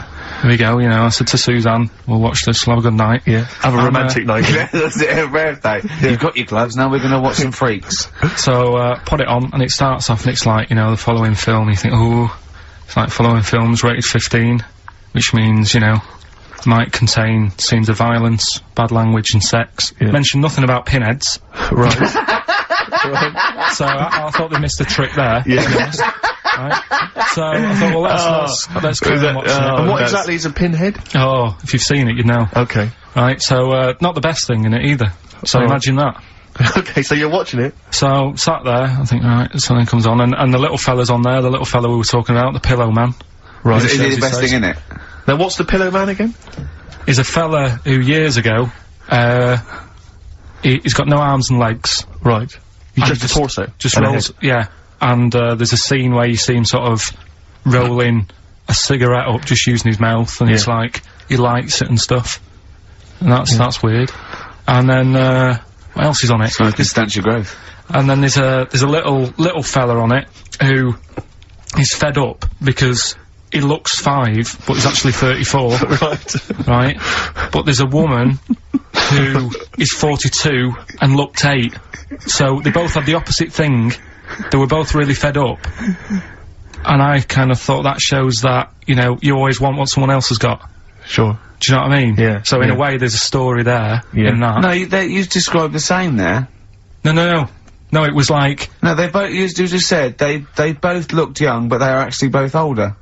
No. This was like a little man. Yeah. Who was looked- 35. Who was 35. And looked 8. Yeah. And so did she. No, well, the other way round then. What? So she was an 8-year-old that looked 35? Yeah. So, oh, maybe not then. Anyway. No. But that wasn't that weird. I kind of thought it's a slow start and that. Yeah. And then, It's not a difficult film to follow. No. yeah, but I wasn't really listening to what it's all about, just looking at what they had. And they had like a fella who's running about on just... They had like he was shopping. You know, they had a fella with no legs and he's running about on his hands. And sort of got about on a skateboard, talking to someone about it. They said that's how E.T. was done. There's actually a little fella in E.T. Right. who's just half of, sort of half a body. Is that true? I've no idea. I've never heard that before. Why haven't we heard that before? I've never heard that before. I don't think he would fit in E.T.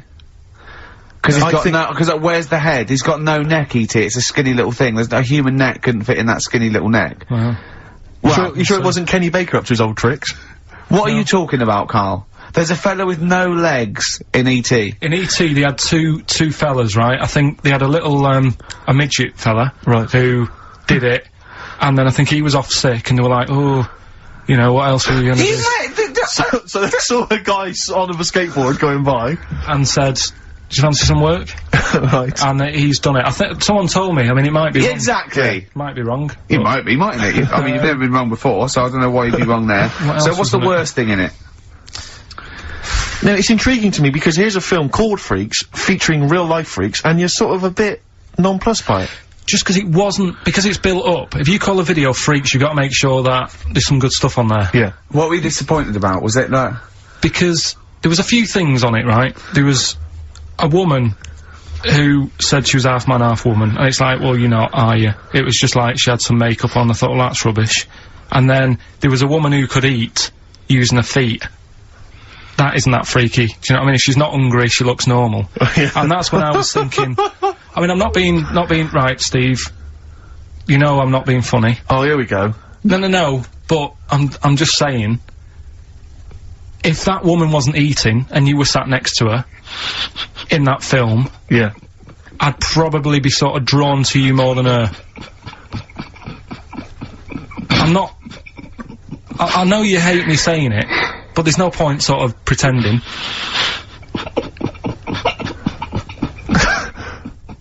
Do you know what I mean? Oi, Muttley, what are you sniggering about? The face. Well, you mean there were things in it that were less... What are you saying? I'm just saying... Play a record. Seriously, I'll slap you. I'm gonna slap you live on air. Yeah, but you always get... Alright, I'm slapping you live on air, I swear to God. Alright, play a song then. It's playing a song. I'll play the song. Bruce Springsteen, Atlantic City from the album Nebraska. So melancholy, that one. I love that one. Wow. So, Freaks then. All in all, not as amazing as you first hoped. It was built up too much. Do you know what I mean? Really? It's like... Is that my fault for getting you excited? I just can't believe it. I hand you this thing on a plate. So I know, but... yeah. And I'm not being out of order, Steve. I'm just being honest. We've always said that about this show. We only talk about stuff, you know. Yeah. You know, being honest and that. Yeah, no, sure. And I've always said the first time I saw you. Sure, no, you've always been honest, and I've always been honest with you. I've always said that, you know, you've got the intelligence and insight of a gnat. Yeah, but if I keep quiet, people don't know that. Sure. Alright, Incredibly, they do, Karl, because you look stupid as well. Well, you know. Yeah. No, but Karl was being nice then. You don't... I'm just saying, you're a good bloke, and now I've got to know you. Sure. Yeah. Yeah. The first time was weird when I saw you. Yeah. No, leave it, don't just try to interrupt, just to link it. No, I'm just saying, the first time, it was weird and that, and then weeks go by. Sure. And the weird thing is, I kind of thought maybe he's not that odd looking. Yeah. And then you went to LA for 3 weeks. Sure. And when you came back, it was like the first time again. Right, Yeah, okay, No, I just- okay, wait, no, stop it now. Yeah. Everyone stop it now. No, but I just think I'm a little bit more consistent, because I've always thought you were an idiot. I don't want this, don't argue, it was just, okay. No, I just, you know, you know what I mean? My opinion has never changed. I've always thought you're an idiot. No, it's that's just been all through line. nice. Let's look. Peace. Shut not up, war. fatso. Peace, not war. He's just such a stirrer, isn't he? No, He loves it. I don't think I didn't see you whispering behind the microphone about what to say to Karl. Look what I've just drawn, Karl, subconsciously. Yeah. Let's see. I drew a picture of him, it's going to be on the website. It's not been on the website. No, it's going to be. I drew a little cartoon of him. No, not yours, I drew one of Karl. Right, okay. What are we talking about? That was a... So, yeah, no, the touchy Freaks thing moment. is over and done with. It was alright if you want to get it out on video. Sure. You know, it's probably worth a look. There's a couple of things on there that get you thinking more, you know, it's like how their life is and stuff, do you know what I mean? How it's affected, and like the little pillow man, or the fella who's got half of his body missing. Yeah. You know, it's stuff like that you think, oh. But what's the one that was disappointing? You said it was a half man, half woman. Yeah, I don't quite understand that one. Do you mean hermaphrodite or half? I can't remember it. Do you mean it was one sort of like it had bits of both? It was just like half a face done in makeup and long hair, then on the other side it had it shaved. I love the idea that you go to this circus and there's people in there that have been sort of persecuted all their life, and they think, well, maybe I can make some money, and then you boo them because they're not freakish enough. I love the idea they go, boo, you're not freakish enough, boo. Oh, you've got bits of legs, boo. Do you know what I mean? Yeah. But there was, I mean, talking about that, you see, why did they join the circus and that? Because there are things they can do. I was telling you in the week that I was reading something on some news website about some sort of, Olympic-style games where they're going to see, like, disabled people against able-bodied. Right. Let's be careful here, shall we? No, I'm just saying, though. Okay. Do you know what I mean? So there is other things. It doesn't mean just because you haven't got legs you can't do other stuff. Yeah. And in this race, there's, like, disabled people who are beating able-bodied people. Yeah. I mean, what? Would you go and see that? I don't know. But I mean, it depends. What do you mean? They're beating them? At what? He didn't state what the little races were and that. Little races. Does that Can't help himself, can he? no, little races. Oh look, there's the disabled with their little races. Yeah, they're having another little race. Oh dear. Would you go? Would you go and watch that? Do you remember when Jimmy thought that Paralympics stood for Paraplegic Olympics? The Paralympics? Yeah, it means parallel Olympics. Yeah. He thought it meant paraplegic Olympics. That would be a good site, wouldn't it? Mainly blow football. Alright. Right. Okay. So, what was that thing I told you to look up in the week? You were saying, I don't believe you, were going on about, we were talking about the half man, half woman, Yeah. and you were saying... You can get a sex change on the NHS, just to see what you say about that. Did you look it up? I didn't, because I think I was wasting my time. I don't think you I'm can giving have that all done. these things. Little play Interesting records stuff. are annoying No, but me now. you wouldn't do that. You do, you see, You've it's the annoyed, other thing you've we were annoyed talking about. Steve. You've annoyed Steve on air. I'm sorry about that. Well, it's just too late, Karl. But we were talking about other stuff as well. I mean, you know, talking about operations and that. You were saying, you know, can you have a sex change done on the NHS and that? No, you can. Well, you say you can. I think that's a bit... It's not that important to have done, I don't think. Well, it depends if you desperately want it. It depends if you feel that you're born actually a different sex. Right? And then you went on to say there's other things that are done. Get this, Steve. Someone, if the cat's got a bad liver... Kidney. Alright, bad kidney, can have it done for £5,000. Yeah, you can have a kidney operation. But what's wrong with that? If you've got £5,000 you want to waste it on a cat, then fine. Get another one. We went through loads of cats, I've told you before. As a kid, we got through loads. It's not worth it, and there's no cat that is that amazing that you'd go, gonna miss that one, it's never gonna be the same, because... What do you mean? What would it have to be able to do to be worth it? Well, it's normally to do with people's affection for their cat. They've had the pet for many years. What do you mean? It should be able to juggle? Or do impressions, and that's why it's worth £5 grand? Supposing there was a fella, right? He feels he was born a woman. He's not happy, right? He doesn't want this he's got a knob and a couple of testicles that he does not want, right? He wants a lovely pair of tits and a minge, right? And he finds out that he gets a cut price. He gets, you know, a cut price sort of operation, a dodgy backstreet transsexual maker, right? £5 grand, knockdown price £5 grand. It's done with a blunt knife and some chloroform, right? But why have you got to have it all done? What? You mean just like have the knob trimmed and wear a bra? Well, yeah. I mean, are you saying if you have it all done, you get some sort of offer if you give them something? No. I was being flippant. I'm saying I was trying to get down to £5 grand. Supposing there was a fellow who had £5 grand to give away, right? Some old woman with her cat is going to die. Or some fella who wants his knob chopped off and a lovely pair of tits put on. Who would you give the £5 grand to? So, hang on a minute. So, there's a fella who wants to be a woman. Yeah. And there's a woman who's got an ill cat. Yeah. Ooh. You see, I'd be annoyed. Is this £5 grand? Is this my savings, or...? No, just you get given £5 grand, and you go, but you've got to give it to a charity of your choice. And it's got to be one of them. You give them £5 grand. I'll tell you what I'd do. What? I'd find out what the cat looks like, get a replacement, right? Say it's had the op. She's loving it, thinking it's happy again. Yeah. Give the fella the money. Right. Do you know what I mean? Well, so you're basically saying that you'd rather have the bloke have his knob cut off and stuff than I'd have to have a chat with him first and say, what's your problem? And say, why do you need this doing? And I think they go through that. I think they go to counselling and live with a woman for a... Like a second opinion thing. I'd just be saying, right, are you sure? Yeah. But £5 grand on a cat, it can only be for people who have got loads of money, right? And it's like, well, £5 grand, it's nothing. Well, I think this debate will rage on. Should we play a record and come back to this? Think about it, though. Yeah. Bit of White Stripes. Placebo. Bitter End on XFM 104.9. I'm Ricky Gervais, with me Steve Merchant and Karl Pilkington. Karl, you're looking all flustered and confused again. Still sort of don't get it. What don't you get? Well, that's a long list, Rick. Yeah. You know, if you have your... knob cut off. Yeah. It's because they feel like they're actually born a woman, and they're not living right. They can't live properly with all these things, you know. Well, I mean, there are people that are genetically the other gender. They've just grown, you know. There was one woman, actually, who was a scientist researching it and found out genetically she was a man. She had, Y chromosomes, etc. But this is something different. This is both psychological and everything else. Sometimes it's that thing again, isn't it? You can't always have, you know, what you want. It's like, I'd like to have hair.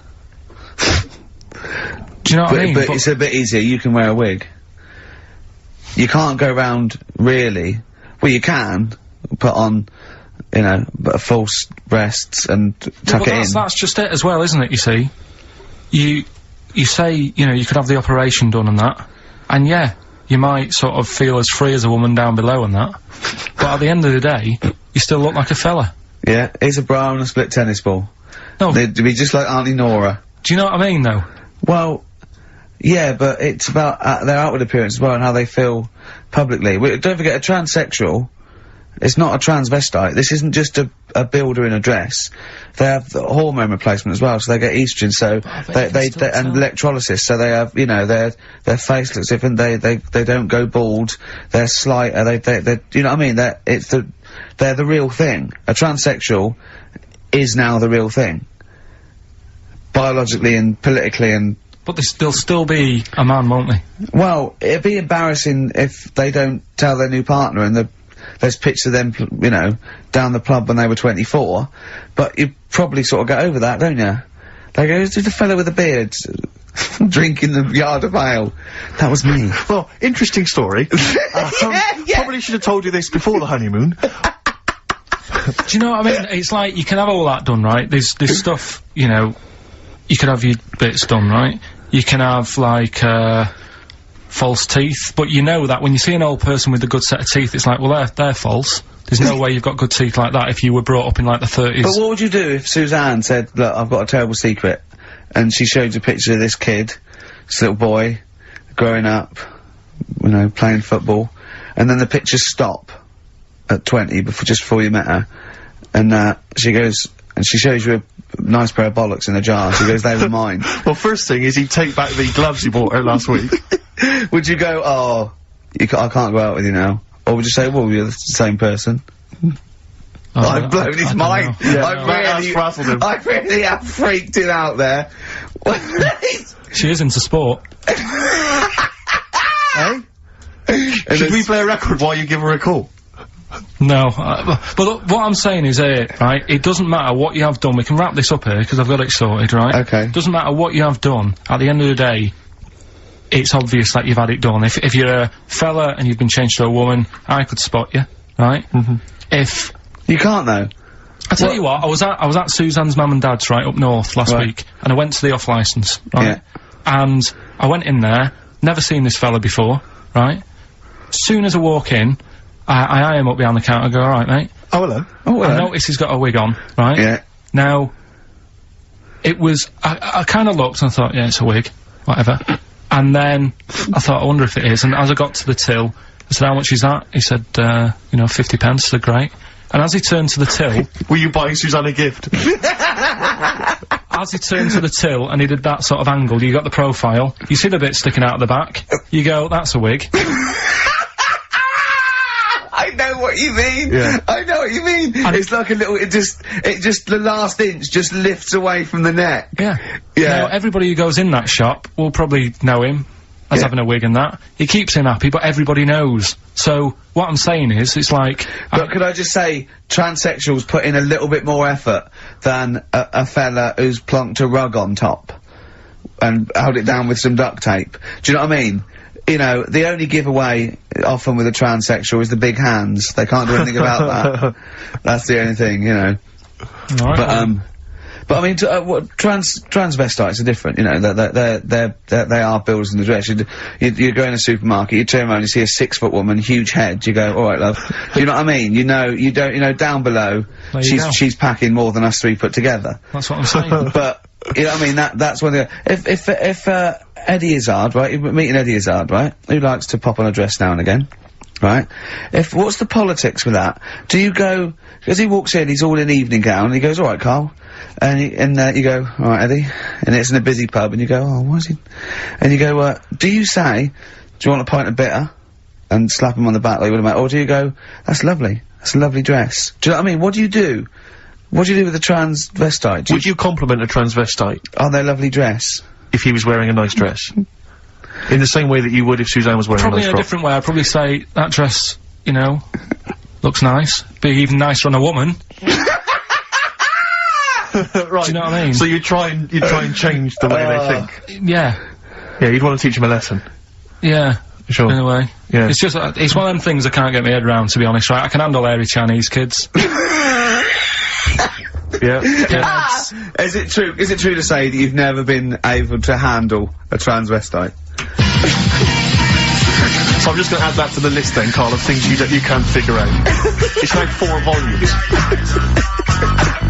Snoop Doggy Dogg, obviously, in the classic What's My Name? Yes. XFM 104.9. We've done that, so that's good. We've done... So we've solved the whole transvestism issue. Yeah, let me just check. We've done hairy Chinese kids, people having their knobs cut off. I think we've touched on the war as well, we've sorted that out. We've done freaks, haven't we? We've done freaks with no arms and legs, haven't we? Take that. Just trying to think if there's any other areas of possible offence. Have we done Forrest Gump in a wheelie bin? Well, we touched on your Auntie Nora, but haven't mentioned her fight for 5 minutes, or her showing you her clunge. Hold on, let me see. I don't know if we might have... I'd definitely like to hear the word clunge more often. Yeah. On this show. Her Mary. Anyway, leave that. Yeah. I'm still Mary. I'm still none the wiser on that, but... we'll leave it. I love the fact you are such a you're such an old man, aren't you? You're such a reactionary old man, the way you talk. You are the sort of bloke, I imagine you and your father stood in a pub, if a man came in a dress, oi, you're a bloke in a dress, take it off. We were talking last week we were talking about things that you can, sort of say and do when you're sort of like 40. I thought another one, nod to a policeman. Yep. Definitely. They're on the beat, they're going along, you're going, you're going on, yeah, I know you're alright. I know you're alright. Yeah. Never mind these youngsters shouting at you and knocking your cap off. Exactly. It's that you can nod at if a copper. you're 40, you can nod at a copper, because it's like going, I know what you're up to, it's a difficult job, and you're doing it well. Yeah, I respect you now. I didn't when I was young, I know what I was thinking of. Well done, mate. Well, I like the one you mentioned last week, you're now of an age where a van driver might ask you to back him into a parking space. Yeah, well, you don't feel, you go, get out of the way. he wouldn't even consider No. it. Get out of the way. Yeah. If you're under 30, you don't even it's like I was thinking the other day, if I was in a pub with my dad and say his mates, and they're all sort of 40 or 50, there is not one of them that would turn to me first with a pint of bitter and go, taste that, see if is that off? No, they wouldn't, they wouldn't want your never opinion. consider me. My opinion is the last one they're interested in. Yeah. Is that off? Things you can do over, I think, maybe 50. Wear a flat cap and not like a prat. Yeah. You know, you're wearing It's it a because your fashion head's statement. cold. Yeah, exactly. You're wearing it because your head's cold. You're 50 years old, flat cap, fine. Yeah, or just wear a suit and tie without having to go to an event or a convention Just or get to up work. and pop on a little old suit and Just tie. pop on a suit and tie. I tell you what, I love seeing old boys in a suit on Sunday. Yeah. Do you know what I mean? Yeah. They've got shiny shoes and they're 75. I've got and they go photographs. down the pub and I think it's brilliant. I got photographs of one of my late grandfathers, he must have been in his 60s, on the beach, wearing a suit. Wearing a suit on the beach. I think I got a feeling he's even got a knotted handkerchief and a full three-piece suit. That's great. It's brilliant. It's a decency all the my time. grandfather, in my mind, my grandfather was always wearing a suit. I never saw probably him not wearing a was. suit. I think he wore a suit to bed. I can't imagine him taking that suit off. It was always... Maybe it was an all-in-one, pull-on one. But he didn't, I mean, what the weird thing is, though, it wasn't like he worked in a bank all his life. I think he was a builder. And then he retired and thought, it's time I should start wearing a suit. I know, oh, I love it. That's just, you know what I mean? It's because they've got to do something then. They've got to get up and they make an effort and they're, you know, they're still part of the world. As opposed to me, already just walking around in my pants. Yeah. Do you know what I mean? It's like, there's no point in getting dressed, I'm not going out. Yeah. Or, everything's got an elasticated waistband. Yeah. It's like that. Yeah, you don't even consider a pair of trousers. It's slip-on shoes, pull-on trousers, Yeah. just, I have never seen a man with more Velcro in his closet. That has got to be for you the best time-saving device ever. Velcro. It's great. Just me and a baby girl, a dry white baby. I went to, after we went to Has the your awards. tuxedo got Velcro? Well, I was still talking about that, the award show. I went home. When did we stay there? We went to, 12 or something. Anyway, I went home, and I was watching telly at the end, right, and, I was eating, I had these sesame seeds, 'cause I was hungry. I had a few. And, in the end, at the bottom of this jar of sesame seeds, right, there's tiny little seeds. But I didn't want to waste them, so I sort of poured them into my mouth and sort of like ate them like millet, like a budgie binging. Yeah. I went to bed, got up the next day, I thought, oh, I felt a bit sweaty, I had a resolve. And there was loads of seeds still in my chest. What, in the hair on your chest? Yeah. I had to pick them up. It took me ages to pick them out before I had a bath. So they must have stayed there all night, but not with the, you know, with the cheese and alcohol that was coming through my pores. These seeds, and well, they started growing. I'd have to mow my chest. Oh dear. Your girlfriend's a lucky woman. Sesame seed chest. What we got, Karl? Oh, do you remember we were also talking about, on the names you cannot call kids now? It's like there are certain I names. was thinking that, like, there's great old blokes' names, but they have to be a baby once. Yeah, but I name this child Alf. You can't. Stan. There are sort of these names which you just never name a child now. I mean, Karl, frankly, is. Oh, that's alright. That is quite trendy. Oh, but Sid. Alf Sid. You would never name a child Sid. Stan. Bert. I name this child Bert. Did I ever tell you about my Uncle Alf? No. He wasn't a proper uncle, right? But, it was just one of my dad's mates and that. And he was getting on a bit. He must have been about, 60, which is pretty old when you're younger and that. And he was the same. He used to always wear a suit and that. But it was never in good nick. It was always like a rough suit, but it doesn't matter. He's still, making half the effort and that. Yeah. And he used to, sleep in a dinghy. Right, Uncle Alf. What? In his house? Yeah. Why? Well, in a flat, he's in like a little bed sit. Because he only had a little bed sit, and he was into boats and stuff. So he had this Two birds with one stone. Had this little dinghy, had a little flat, thought, well, it's tight space and that. He had a dinghy as a bed, and he had 2 tellies, right? He had 2 tellies, one that the sound worked on, the other one only the vision worked. So if you wanted to watch a programme, You had to turn both on. put them both on like BBC One, turned one up, and watched the other one. Wow. That's extraordinary. From his dinghy? Sat in his dinghy. That is brilliant. It was an inflatable thing, it wasn't like a wooden. Yeah, an inflatable one, yeah, big inflatable Did you ever go around and visit him? Yeah, now and again. Was it weird seeing a 60-year-old bloke in a suit, in a dinghy inside, watching 2 tellies? It's weird how at the time I thought nothing of it. But which of the TVs stopped working properly first? I mean, did he... let's say the sound went on one of them. Yeah. Did he carry on watching the other one, hoping that the other one was fine? Or No, he went and got a new telly, and then the vision went on that, and he went, oh no. He went, hold on though. Wait a minute. I've got another telly in the wardrobe that I haven't used because it must have been like that. Yeah. Wow, he sounds brilliant. Is he still alive? Yeah, he's still around, yeah. I haven't seen him for years, but he used to, Was he married? I think that's what happened. I think his wife passed away, and that's when he had all this, you know, he had a boat. And it's like, oh, where am I gonna put it in a bed sit? And it was like, hang on a minute. Yeah. You know what I mean? Sleep in that. So, yeah. I wonder if he ever brought any women back. Just the idea of bringing them back, getting down to it. Shall we move into the bedroom? Ahoy! Oh, that is fantastic. Missy Elliott, Gossip Folks on XFM 104.9. Ricky Gervais, Steve Merchant, Karl Pilkington. Now I know we're not meant to mention the adverts, and I'm not slagging off the advert. It's that National Lottery advert with the little Welsh fella saying, your money from the National Lottery goes towards mountain rescue. And put it out there, we've saved a lot of people. Now, that's fine, that's great, well done.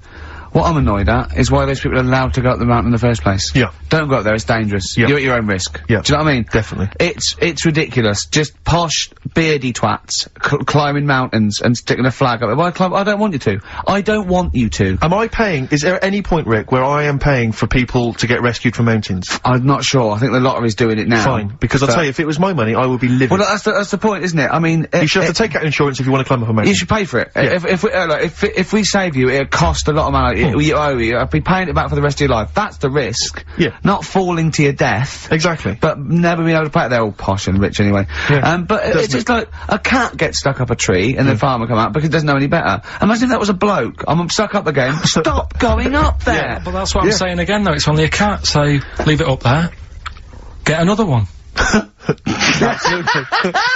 And there's the skeleton of Tiddles. I couldn't be bothered to go and get a ladder. No, but it's the same. A few weeks ago, everyone was making a fuss over that sheep. That was the first cloned sheep. Yeah. And it died. Clone another one. Oh, wow. If only you could do the same with mountaineers. Yeah. Oh, it looks the same, the beard's the same, they all look like Brian Blessed. Yeah, exactly. Oh. Did I ever tell you about the time that my father, when I was younger, we went on holiday, my dad he'd bought a little boat, little sort of wooden boat, like a 3-seater, and he and a friend of his went out with me in the boat. I was maybe 12 or 13. Went out and we sort of so I think we were on we had the little motor, outboard motor, chugging out. We just thought we thought this was real seafaring stuff. Brilliant. We'd lost sight of the beach because we'd gone round a corner of like a mountain, or like a, what do you call it, like a cliff. And so we were just round the corner, and there was this buoy, just floating in the water. Not a boy, but you know, like a buoy. And, very tricky to explain that on the radio. It's the same word, isn't it? Boy, a boy, and a boy. Yeah. And so we float past that and we're just chugging along. The motor conks out. Oh, I can't believe it. We have to row back in. So they're rowing away, I'm just sat there. And we noticed that every time we sort of think we've got past this buoy, it just seems to be back where it started again. And we realised that the tide is taking us to, but not taking us out, taking us towards these rocks. And we've got ravaged rocks. And we were a bit pretty scared, because I can't swim very well, or I couldn't at the time. I think my dad had maybe bought, you know, he didn't, I'll be honest with you, I inherited a lot of things from him, one of which was his carefulness with money. just the one life jacket. How deep was the water? Which I seem to remember he tore off my back and put on himself. So the water's pretty down. I mean, you know, I'm not saying we would have necessarily died, but it was pretty scary, because the boat, you know, we were gonna go crash into these rocks and stuff. It was getting pretty unnerving. And so they're sort of rowing like mad, trying to we're just not making any progress, and we're beginning to think that this might be the end. And, this boat, this kind of ferry boat comes chugging by doing tours, ching, ching, ching, ching, ching. And it comes by, and my dad goes, oh, wow, We were going, brilliant, they can help us, they'll throw us a rope, they'll tow us back in. He was going, you've got to be careful though, hang on, because according to the laws of the sea, if he rescues us, Steve, he can claim my boat. The laws of the sea mean he can claim my boat as salvage. I love the idea of That's like a reward. That's doing that. But what I like is, his 12-year-old son might die, he's thinking about the boat. I know, but also, the other thing, of course, is that I like the idea of this ferrymaster going, Yeah. the boat be mine now, or take your son. Yeah. Let me think about it. I need a new bed. That'll be just right. King size. Oh dear, that's lovely. So we've done a lot of stuff today. We've covered. We've done Arnott's Minge. We've done. Oh no, what else have we done? We've done chop your bollocks off for free. Yeah. We've done the operations for £5 which I'm not happy about. Yeah. Leave the cat up there. Spend money. We've done most stuff. I think we've done a lot. Yeah. We still haven't done Forrest Gump in a wheelie bin, but we can leave that till next week if you want. See, I still think there's something in the spending money in areas that it's not needed. Like, well, you know, the fella, if you haven't, you know, if you've only just tuned in, you've missed a debate about a fella who needs his tackle taken off. A debate makes it sound like it was a bit more informed than it actually was. Well, and I'm just, you know, all that time, that was probably half an hour ago, and I've still been thinking about other things that it would be good if more money could be ploughed into things to get them out there. Like what? Do you know what I mean? Well, I was looking, you know, I'm a fan of going on the web and that. Sure. And, there's inventions, right? We were talking about a few weeks ago, inventions that are out there, and there's some that, you know, are well known by famous people who have brought stuff out. Do you know why we didn't go on with this? Because I remember saying to you about Einstein, it was clear you think it's clever, you weren't impressed with it. I said Einstein, and you went, this is a quote, you went Einstein, well yeah. Now, I've never needed, you got it wrong, you went, I've never needed MC² in my life, but the fella who made the video recorder, I watch one a week. Yeah. Right. That's right. Brilliant. And it's the fact that everybody's got one good idea in them, right? Like Newton said about the apple. Yeah. I did Rockbusters. Yeah. Right? And there was this thing that was on the website. So they shouldn't be spending money on investigating, sort of medical procedures that might help people. They should be spending it on what, Karl? Well, I found this thing, right, Ricky? Brilliant. Yeah. What it was, little sort of mops. What? Little mops, like little mop heads. Like floor mops? Yeah. Right. Fit them on your cat feet. If you've got a cat. Right, if you've got a little cat. Yeah. Put these little things on the feet, and there was a picture of one, just like walking around the kitchen. Like that. Looking a bit like that. Nick, right? you can't do looking like that on the radio. No, but it's just looking a bit sort of fed up, but he didn't really know what was going on. Walking around, you see like the woman of the house, sat in the background having a cup of tea. The cat's there, walking about on the kitchen lino, mopping the floor. That's what I put my money into. Can we get shares in this? That's an invention. How good is that? Yeah. Can we get shares in that? It's good though, isn't it? I'll tell you what, I'll market that. Yeah. That's amazing. I just like the idea of people struggling with their cat to get, hold on though, wait a minute. Then, what if I had a bad kidney? Ah, well then it's worth paying £5 I suppose a year, because it would cost a cleaner that, wouldn't it? Yeah. So that's what I'm saying. I mean, there's loads of other things out there that gets loads of praise. Of course, you can stick a brush in its head and make it go down the toilet. It'll be genius, Karl. No, but there's loads. You see, you say that, if Newton came up with it, you'd be loving it. And there'd be loads of them out there, and everything, right? That's what annoys me. Imagine Newton coming up with that. Imagine Newton coming up with that, Karl. Think of it. Well, there's other things that gets loads of praise. Penicillin. Everyone, who came up with that? Who came up with that? Fleming, was it? Yeah, so discovered it on a... Right, I'm 30. Don't think I've ever used it. I've had Nurofen and Benylin. Right, so there's one thing. What's something else I was talking to you about? Oh god, you like video. Okay, so video recording. Telescope was another thing you seem to think's important.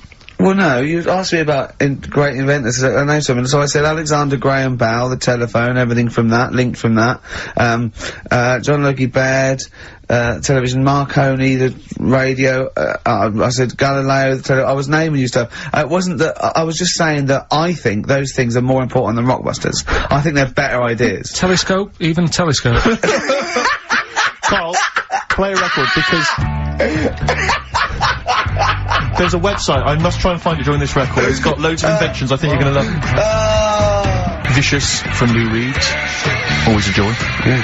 XFM 104.9, Ricky Gervais, Steve Merchant, Karl Pilkington. Carl, someone pointed me in the direction of this website, and basically, I swear to God, these are real inventions, okay, that real inventors have, applied for patents for, you know, so that they own the copyright. Why don't I come up with one, a real one, yeah, and then you do that well, I one, think some of these and Karl has to vote on which thinks the better invention. I think some of these, Karl, you are going to be absolutely excited by. If you love the little mops that go on cats' feet, I think you'll be excited well, I'll by throw some one up to start with. Have you got one there ready? Yeah. The X-ray machine. Alright. Oh. So we've got the X-ray machine on the one side. X-ray machine, Karl. Think of that.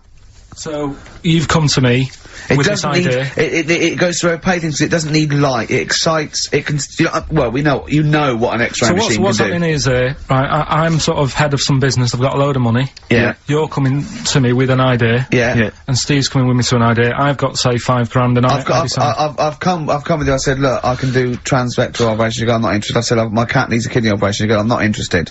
Right? I've come with you with an X-ray. Meanwhile, Steve walks in with... Well, firstly, I'm going to offer you, this is, patent 5571247. You've got the X-ray machine. I'm going to come to you with the self-containing enclosure for protection from killer bees. Tell me more. Alright, well, it's like... Tell me more! A self-containing enclosure for protection from killer bees comprising an enclosure formed of a flexible, transparent plastic material, basically that will protect us from any killer bees that might be in the area. Useful? Yeah. Don't decide yet. Okay, I'll come up with another one. Refrigeration. Refrigeration. The combination toy dog and vacuum cleaner. Let me read a bit more, don't judge yet.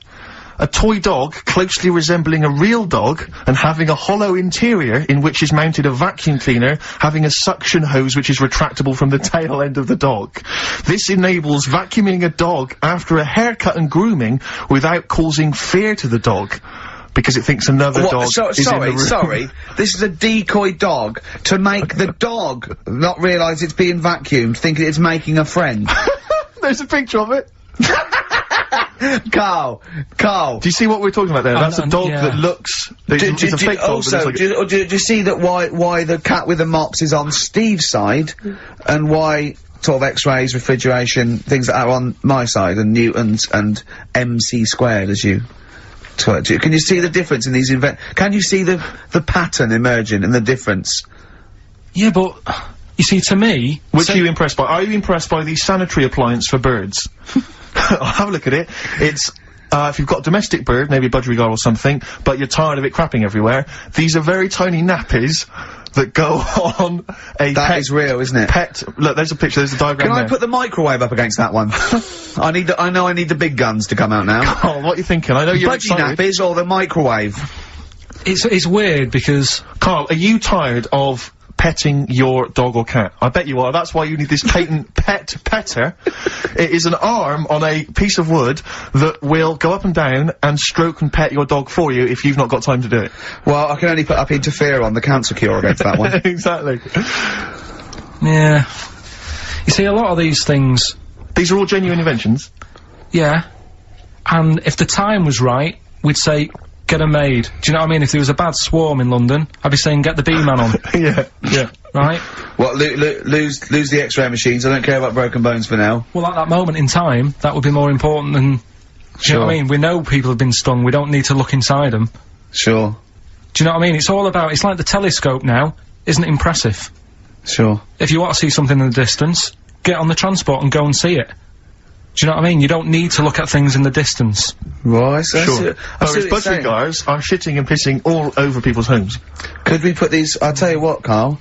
So it's... Looking at supernova and trying to find out more about the universe, its conception and its eventual end. Forget that, Rick, because I've got the cheese-filtered cigarette. Oh, now tell me more. This is a cigarette where the filter is actually made from cheese.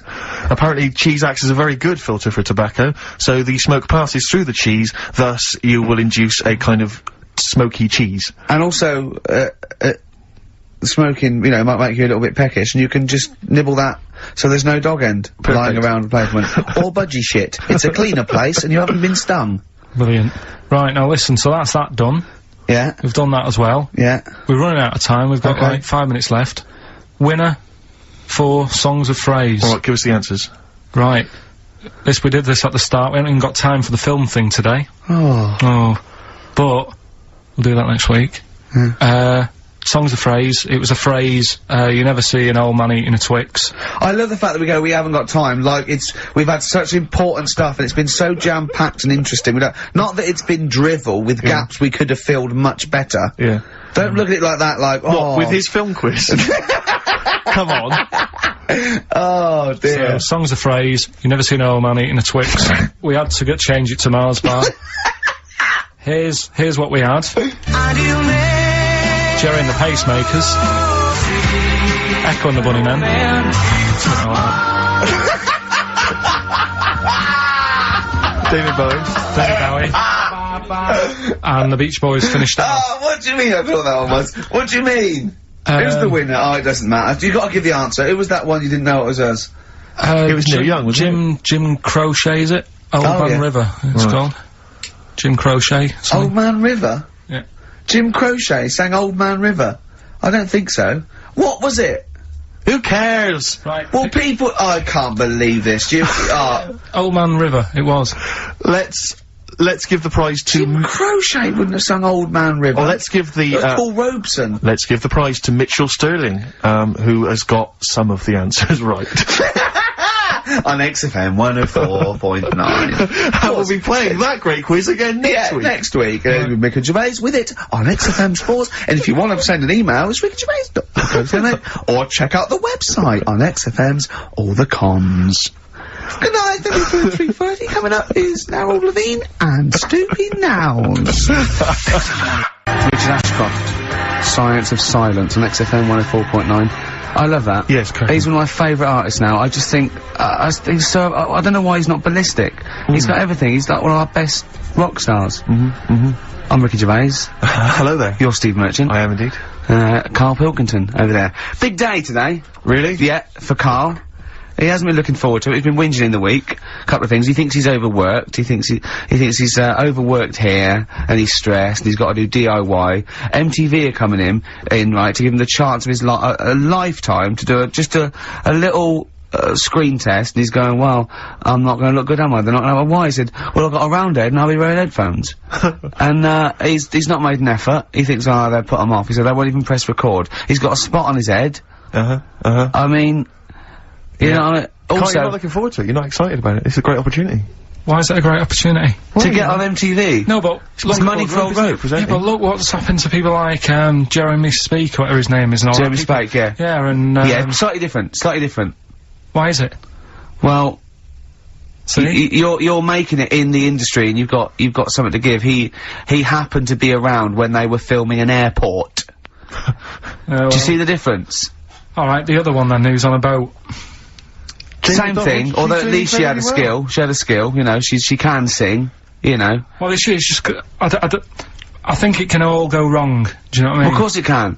So can sitting in your little room moaning about nothing happening in the world. You know, he wanted to stop educating Ricky, because nothing had happened. He said, look what happened last week. I scoured the net, he said, all I found was a dog in a car wash, and a parrot and a vicar. Right? I'll tell you what, there ain't much more going on this week. We're talking listen, me and Steve, yesterday, we took a day off to prove you wrong, and we've come up with two of the most incredible things I told you about, and they're amazing. So there are things out there, or but just go for truth. Go for truth and science and discovery. Fact is stranger than fiction. You don't have to revert to sort of like God and ghosts. I know, yeah. Do you know what I mean? But the funny thing is, you know, like, last couple of weeks I've been saying there's not much going on. Yeah. I found out when I was looking that there was a day in 1930, right? It was a Good Friday, there was no news, there was nothing going on, they had to put a music video on or something, on the telly, because there was nothing going on.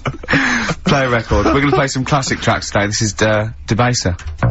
Pixies, Debaser. I was looking forward to playing that. Came and said, Karl, I'll play that. I was looking, he put it on.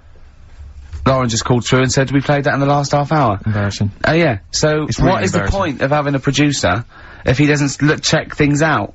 So, I mean, it's a good track. I mean, I'm sorry if you heard that twice in the last hour. Go on, so what I do is listen to everything all the time. I've been running around. I get in early on a Saturday. You got in about the same time as me. I went out and bought you some biscuits, so you're happy. I put the coffee on. Yeah. I've sorted what prizes we're going to give away. I've been running to the library getting you certain tracks. Yeah. I can't listen all the time. I'm doing my best. Well, I'm not sure it's good enough, Tom. I mean, I'm worried when MTV come in, if they've heard this kind of shoddy production, they're going to start to wonder what is it. The same songs every 5 minutes anyway. Sorry, are you sort of overworked because you were on Zoe Ball's show talking? Oh, hello, what's going on here? Well, I was in the, he was exclusively on our show. No, I was in the car. I seem to remember, Rick, he was a nobody. Yeah. That got a chance to come on air and talk about that. And guess what he he was getting auditions with MTV? Guess what he was talking about on Zoe's show? Oh, hello. All the jellyfish stuff and all that. About Can't getting believe it. Recycling material that you've done on this show. I phoned in, right, and I went, stop doing material as Zoe's boy. He just hung up on me. Well, I had a job to do. Who do you think you are? Your ego has just gone through the roof. Hang on a minute. What? I had a job to do in the week. They asked me to drive the desk for Zoe, right? They didn't say talk. Zoe, if she talks to you, you can't just ignore her. Yes, you can. Well, you Who can't. is she? Who does she think she is? You made a promise to us, a pact, that you were our kind of monkey. Yeah. What can I do? If someone takes time off, I've got to do it. It's my job. Yeah, but you don't have not to your talk. job. You don't have to use. You're the head of production. We've given you this special gig. This is like taking you out weekends. Yeah, exactly. You know, if we find out you're getting too much excitement in the week, we'll have to just calm it down. Get another little. Well, that's it now. Anyway, it was only last week. I feel like kind of sullied. I feel betrayed. It's like you were having an affair behind our back. Yeah. And you rumbled it. He was doing all the stuff. He was doing all this like, oh yeah, jellyfish and this, jellyfish. Yeah, because she was asking, and I thought it was a good way of promoting this show, actually. Oh, did you mention the show? Yeah, I did at some point. Did you? What did you say? I just said, more about that on Saturday afternoons. So you talked twice. I only heard you talk once. So you're talking all the time. Well, about 5 times in the week. In the full week. 5 times. Deary me. And one, it was just stuff. You could never be a monk, could you? Chatting away all the time. Right, what have we got? I play ball as well, to be honest. I feel ball's slightly responsible for it. Yeah. She can't find her own, gibbon to get on the show. She can't find her own kind of, loser, then don't start stealing ours. Outrageous. Well, coming up, right, maybe we'll get Fat Boy Slim in. Indeed. Next. Yeah. Saturday, if you're listening, Slim. Yeah. Come in on the show. What's his name? Ernie or something? What's his name? Norman. Oh, yeah. Right. Ernie! Yeah. Oh, that's great, Ernie Ball. Yeah. He wouldn't change his name. Ernie Cook, that's it, yeah. Right. That's great. Anyway, coming up today, we have got Educating Ricky. Right, okay. Is this the last one? You've promised it might be. I believe there's a book out that might help me with this feature, so we'll see how it goes. I was thinking of new features in a week. I've got, I wanted to come up with. I wanted to do Celebrity Fact Club. Celebrity Fact Club. All right. I've just got to get some celebrities in first before we can kick that off. So maybe in the new year. Ball and maybe Cook. Zoe Ball. Yeah. Ball and Cook. Yeah, Start off. Maybe. Right. And I've also got Cook and Ball stories. Yeah. That's nice. Good one. Cheers. Thanks, Karl. Yeah. Maybe you could sell that to Zoe's show. And I'm also thinking Through the Ricky Hole. Through the Ricky Hole. Okay. What's that? That's I'm quite. No, you just got the title again, haven't you? Yeah. Okay, play record. So Rockbusters coming up as well. Yeah. Right. Wu-Tang Clan, Gravel Pit on XFM 104.9. We're playing some great music today. Yeah, Rick. I wonder if we should maybe, it's getting towards Christmas, to think about others. Should we dedicate the show to all the people in the world who maybe are less privileged and less fortunate than us? No. No? Okay. Have you to do the prizes for the prizes? Okay. Alright, so screw those who are less fortunate, is what TV's Ricky Gervais thinks. Rick, I know you're a big fan of the likes of Bryan Adams, Robert Palmer, Alien, Ant Farm, and obviously ZZ Top. Yeah. And so you'll be enjoying the best air guitar album in the world ever, Volume 2. Yeah, sure. Fantastic. Well, Volume 1 wasn't enough. There wasn't enough. Exactly. Again, we've seemed to be able to give one of these away every week. Are you just not sending these out? I mean, these are the same prizes we started this game with, I think, a couple of weeks back. Are you just not sending the prizes out? Yeah, but I want to give, like, more people a chance, because if 1 week they listen in and think, God, I wouldn't mind winning that. Sure. If you've got more copies of it, they'll go, well, I'll listen next week. Okay. Yeah? Brilliant. Yeah. So again, this is one of those, the best songs you've heard on an advert ever albums. Mainly mobile phones? Mainly mobile phone adverts, yeah. Although there is the Smash Mouth one, which was used in the Ford Fiesta TV ad. Oh, yeah. Walking on the Sun or something. I forget what it was. The Smashing Pumpkins album that we've given away in the past again. Obviously got a bulk order of those that can't shift them. Wild Weather. I don't know who's interested in this. This is that a double box set VHS of different weather? That's amazing. Yeah, there's that is two amazing. cassette tapes there. It's presented by Donna McIntyre. It's a thrilling trip with the most exciting forces of our wild and turbulent world. So I'm right in saying it's a double VHS stuff like video set tornadoes of different weather? Yes. Brilliant. Yeah, no, it's got, I mean, it includes the fastest winds, the hottest desert, and the biggest rain machine on the planet. That's on there, I think you have to... God. I wonder if I hope they're bringing out another box set, Soil. Yeah, absolutely. Just goes through different mud. And this you may be of interest. I've read good reviews of the DVD of this. It's a 2-disc set. The Wicker Man, the classic 70s film, but it's got a bunch of extras in there. So that's actually worth having. I would probably throw the rest away. But the Wicker Man, get it on DVD, and it's quite very interesting. Yeah, but you'll enjoy that. So what this Rockbusters, is it? Yeah. That's for Rockbusters. Brilliant. Well, I say get the ball rolling now. What, of Rockbusters? Yeah, get the ball rolling. I don't know, I mean, tease them, Rick. Don't sort of spunk all the good stuff early on. I mean, that's dynamite. You can say spunk, I can't. Go on. Well, we've got, actually, it's quite good moving it about, because we might have some new listeners here. Yeah. I wouldn't have thought so. Yeah. Not after last week. No. Right, okay, so if you haven't heard it before, I'll give you some initials. It's like initials of an artist or of a band. It's Blockbusters. And a cryptic clue to who the band is. There's 2 easy ones, 1 difficult one. First one is, That'll Never Get Off the Ground. Right. Yeah? That'll Never Get Off the Ground? That'll Never Get Off the Ground is the clue. Not LZ. The initials are LZ. You are joking. 2 easy ones. Right. Yeah? Okay. Right, and then you've got, that woman's got her husband's gloves and a pair of her own. Right? Say it again? That woman has got a pair of her husband's gloves and she's got a pair of her own. That's HH. Right? It's a bit of a difficult one. And then the last one, you'll get a right load of bacon off them. Right? You'll get what? A right load of bacon off them. That's L. L. Yeah, so, once again, a very right quickly, load of bacon off of them. You'll get a right load of bacon off them. So, first one, That'll Never Get Off the Ground, LZ. That woman has got her husband's gloves, and she's got a pair of her own. That's HH. Brilliant. And, you'll get a right load of bacon off them. That's L. And it's an email-only competition. Email only, ricky.gervais@xfm.co.uk, and we pick a winner before the end. So, and you can win that Wicker Man. The weather. Best of the weather. The best of the weather. That would be amazing. The best of the weather. As a compilation, Channel 4. Exactly. Winds light to variable. I love 1976 Remember this weather. one from August 1979? Warm, isn't it? Oh, this is warm, isn't it?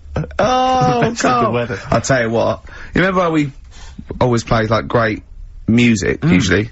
I'm up You've not got another one, have you? Yeah, I'm gonna do it. Yeah. This is David Bowie driving Saturday. Oh, you've done it again. What? I'm in the same problem. I know, beating a biscuit. Yeah. David Bowie driving Saturday. That's a great track, isn't it? A crash course for the ravers, eh? That's what this show is, isn't it, Karl? Crash course for the ravers. They tune and they go, wow, that's so cool. I wish I was like Karl Pilkington. You reckon? Yeah. Definitely. You forgot to read your mum's clues out, didn't you? Yeah, These are just for fun only. This is Karl's mum. She listened 1 week, and now she sends him a little example of, Rockbusters every week. She's got, what did she send? This group would go well with your Christmas dinner. Cranberries? Yeah. They make a few good cupboards. They make a few good cupboards? Yeah. The Carpenters. Carpenters. I was thinking of EMF. What else? I was thinking B&Q, the B&Qs. This group thinks of lots of things.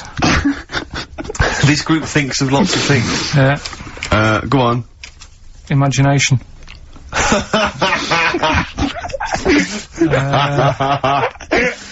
think they're the best ones. Yeah, obviously we want the worst ones then. Here's one more. She'd really like Blackpool. She'd really like Blackpool. She'd really like Blackpool. Fairground attraction. Not bad. Yeah. Not bad.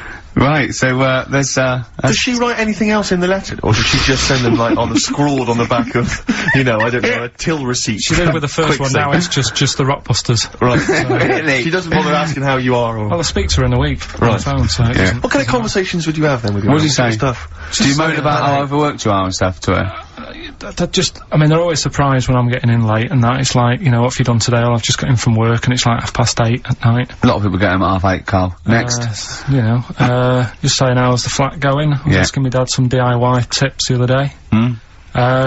You know, usual sort of stuff you talk with your mum and dad, really. Yeah. Talking about the Bisons with them. I was watching, did you watch The Mammals in the week? Oh, David Attenborough? No. I was thinking, actually, right, all this MTV stuff, if there's one reason why I'd like to do it, is I was watching Attenborough, the Mammals programme. I reckon I could do something like that. Right. And just have like me, instead of Attenborough, like a young sort of fresh person, watching, like, certain animals and saying, do we need these? Do you know what I mean?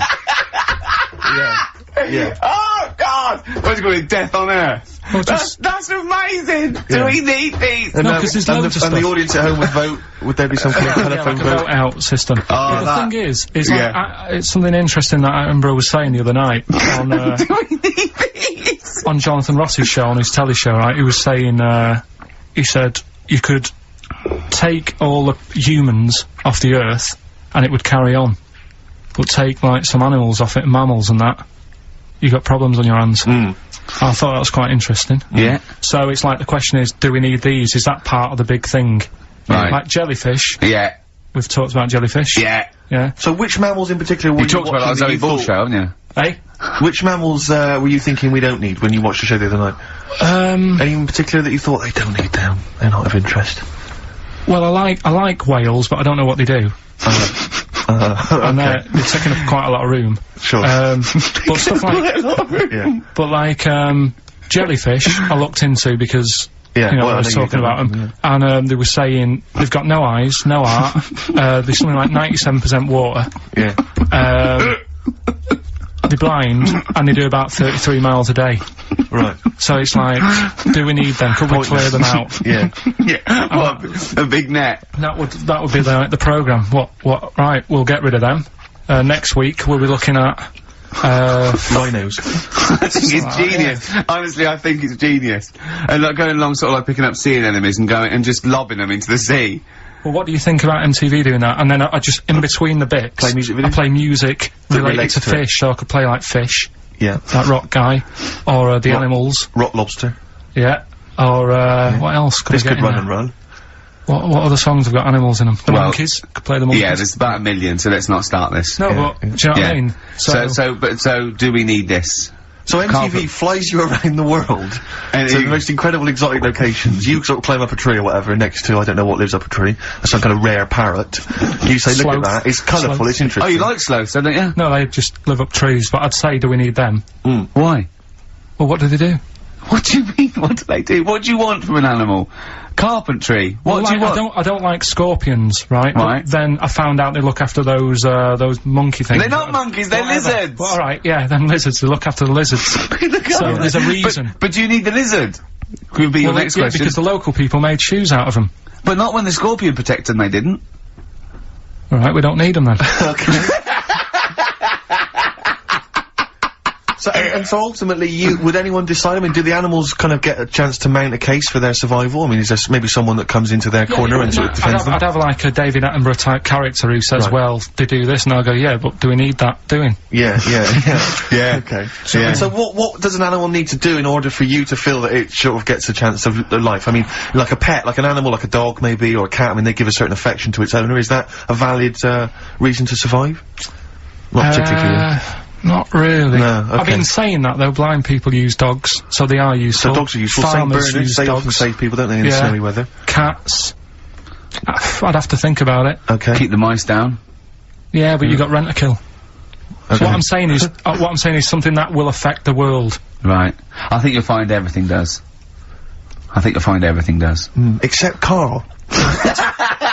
I'm not sure what effect he's having on the world. I tell you what though, Steve, right? Did you watch the mammals? I did see the mammals. They had bison on it. Right. The weirdest looking things you've ever seen. Yeah. They've really Again, you're on dangerous ground here, Karl. but they've really got it's like, decide what you want to look like. It's just a mismatch of stuff. It's got a really big airy head. Yeah. Unlike you. Sort of bald at the back. Right. Sort of it's like someone you went to school with. Was there two of them? Oh, brilliant. From the album Original Pirate Material, it's obviously The Streets, and an album track from that, It's Too Late. Fantastic, isn't it?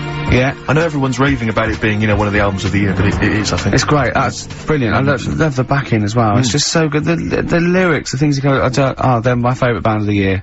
Next week then, we'll do all our favourite songs of the year, shall we? No, I think it's got to be 2 weeks' time, hasn't it? 2 weeks, is it? Yeah, I'm away next week as well. What do you mean you're away next week? What are you doing? Zoe Ball show? I'm going up north again. Why? So Claire's gonna be here with you. Okay. Yeah, at least what are you doing up north? She does her job. Just, Suzanne's dad's birthday, so...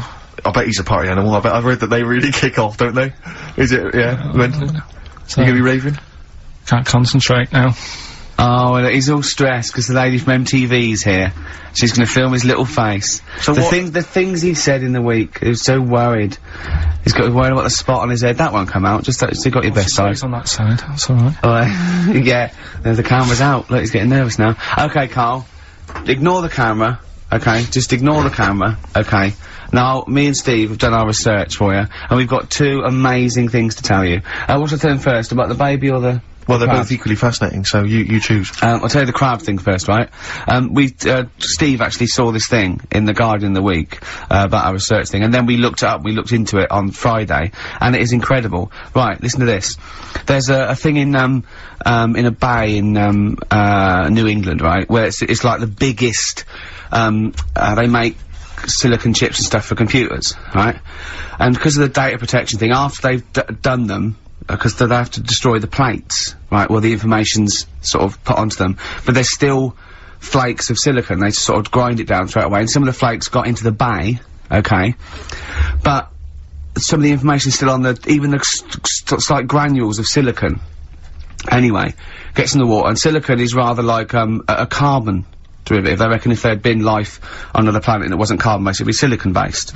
Because that's simple sugars and it's just COH and that, and it can work with silicon, right? Anyway, the crabs have been taken up, it's in the water, and they looked out on the beach, and, over years, the crabs have started, sort of putting themselves in formations.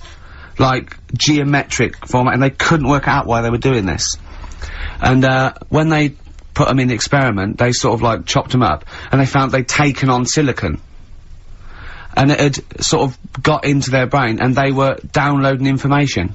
They picked up little things, because it's just chemical, you know, like, electrical impulses that got information off the silicon chip, and they were interfacing it. But, this is the amazing thing, one bloke sort of thought of this, and he thought, well, if it's a simple computer with a brain, if it's just a simple sort of electrical thing, then maybe there's sort of, you know, we could get it down. So what they did is they made a thing called a biointerface, and they put it into the crab's brain, just a really simple brain, so it's measured on Mangala, right? And it got impulses from it, and they were getting, like, computer readouts, just flashes of, like, symbols and geometric things were on this screen to read the crab's brain, and it was stuff like, you know, fragments of a What made them do this in the first place? Because they saw the crabs behaving differently. They were behaving differently to each other. They were just like, they were, you know, intelligent. And they were sort of solving problems and all this sort of stuff. Anyway, when they downloaded the thing, it was like there was some, they found one of the secretary's names where it had been on the silicon chip, where it was just like a flash of a computer screen. But the most amazing thing is, they downloaded a memory, right? It was like a snapshot where it had been burnt onto the retina of the crab, just a snapshot or something, and it was like a picture of the beach, like a couple of years ago, right? And they also did, incredible, it was like just a digital black and white sort of thing, so they could see what the crab had seen. Amazing. Jeez. Amazing. So intelligent crabs. What are they doing with them now, then? Super brain. Well, they think, this is the upshot, they think they could use it as spy crabs, because they could get these crabs. Also, the other thing is, as generations went on, right, so they put a crab in the sea or something, right? Lots of crabs in. And then as generations went on, a newborn crab, they downloaded the memory, and it had the memories of its great all together. It had every memory that any crab had been related to it beforehand. Because it passed it on, it just passed it on. So not even ones that had been eating the silicon stuff? Yeah. No, these are just like ones that have had kids? Yeah. And they've got, like... And they know so you'd know everything everything right the way back. So would that work if we ate silicon? Well, possibly. So what are they gonna... Well, they can use them for all sorts of things, though. I mean, that's what's incredible. I mean, I don't know how you train it particularly. I don't know, it'd be quite tricky to train, but I'm assuming if they can do it that way, then presumably they can give it like certain silicon information, which they can then plant in it, if you like, within its sort of food. Also, if you could get them onto enemy beaches, you'd have like 1,000 digital cameras just sneaking around. If you get like, you know, Osama bin Laden or someone just crawling around. They don't understand the information they've got. No, they don't know they're doing it. They just download them. That's the thing. So it's not like you could torture them and they won't be able to sort of give you the information, because they wouldn't know what information they had, because they're just the first crab they downloaded, they just kept seeing the same picture of a big crab feeding it, which they... Really? Yeah. Wow. That's what, like its mother crab or something? Yeah. Just memories of it as a child. But they're not in colour, presumably, because no, it's all in black and white. It's just a digital camera, because it's just they don't see in black and white, so it's just like a, I don't know, I think it's burnt onto the retina or something. And, the only one that they kept were the ones they saw a lot of the time. Well, I mean, in a way, some of the educating Ricky I've got for you today is on the similar lines. Right. Oh, you've got to be impressed by that. You've got to be impressed by that. That's pretty good. I mean, I'm interested to see, you know, what they do. What they do with what the crab developments are. But yeah, no, that's pretty good. Yeah. But I mean, amazing. Yeah. Amazing. Well, just digest that information, because that's not even the most impressive one we found. I think it is. I suppose it's pretty impressive, but the next one's maybe more shocking. Okay, right. But let's play a tune, and Ricky's got another extraordinary fact. The Cure, Love Song, classic on XFM. So that's the crabs that you can download their memories. But what about other animals that are in the sea, in that same sea, eating the stuff? Have they tested them yet? I don't know. I think they just took it on because their biology, something to do with, I presume they could take up minerals and, you know, I don't know why. I don't know. But anyway, next one, it's just on horizons, a bodybuilder, yeah? This is freaky. Married another bodybuilder, yeah. Right, and they're pregnant. And, they had these tests, and the baby was very large, but it was causing it pain, right, in the thing, right? And it's almost bizarre, and like... Yeah, after the female woke up, pregnant, after 7 months, and the baby... It's walking around. No, it forced its way out of the vagina. Oh, no way. Yeah, it forced its way out. And it almost had, like, super strength, like... And it was pulling her along by the umbilical cord, and that, and it was a stone. Extraordinary. That's freaky. I mean, you talk about freaky stuff. That's made up. What? It wasn't pulling her along. Well, no, it was she could feel it. Exactly. And it was, do you know what I mean? Like, just went... and just sort of squeezed its way out. Just got out, because it was ready. Because of all the hormones. Because it thought it was ready. Oh, God. Imagine that. Just waking up and finding that in the bottom of the bed.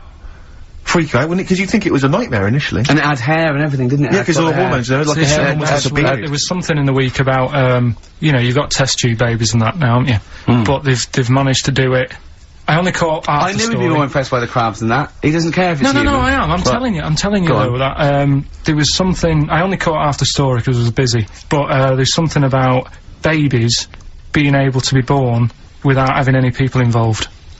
Or something, it's like putting them in an oven or something, and it's like a cake. And after a certain amount of time, it's ready. I think you can buy those in Argos for kids at Christmas. It's my first baby kit. Yeah. Yeah. Yeah. There's Play-Doh, I think, that they can buy. Yeah. So what do you think of that then? The baby one. Yeah.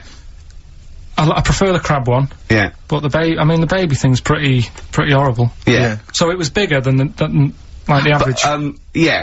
Both made up. We made those up. Yeah, they're both rubbish. They're both I mean, bullshit. they are both rubbish. Despite the fact they're both rubbish. Yeah. They're interesting. We made those up. Both those stupid stories up. Yeah. Imagine downloading a crab's memories and seeing its mum feeding it as a child.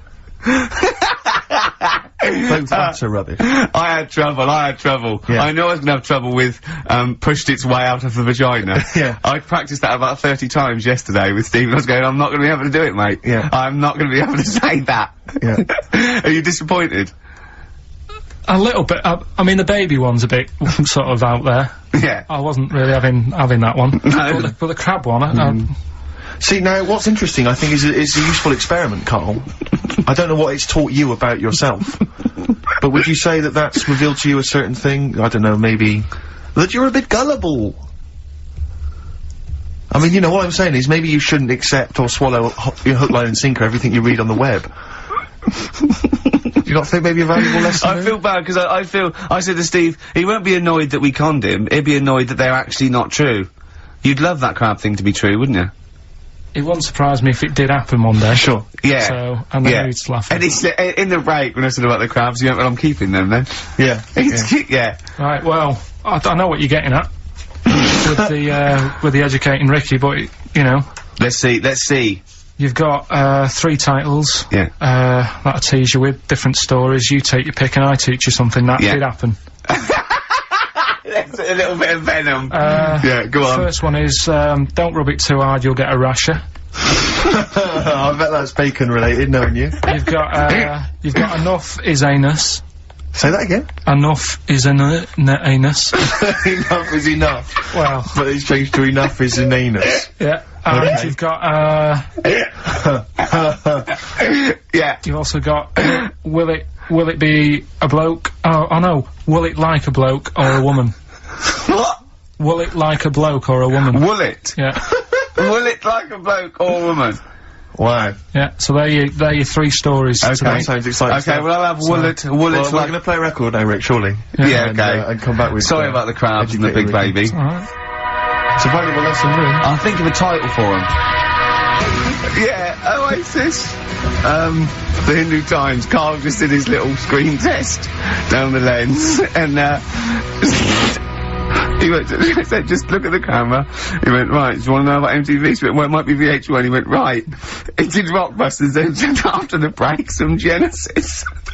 I'd dear. watch it. You didn't tell me she wanted all this. I thought you said, because I said you just bring your own camera in and we'll put it down on some tape and pass that on to her. Yeah. So now, I'm doing 2 jobs at once again. This is what I'm saying to you in the week. I'm juggling jobs all the time. I tell you. Right, come on then. How much do I get? He looked straight at the camera and said that. Right. So, 3 stories. Don't rub it too hard, you'll get a rasher. Enough is anus. And we'll have that one then. that one. Yeah. Right, well, do you believe in palm reading and stuff? No. Yes. Sorry, yes. Yep. Yeah, of Yeah. course. Sorry, I forgot. Yes, of course we do. Right, well, there's a fella who, he used to do palm reading. Oh, yeah.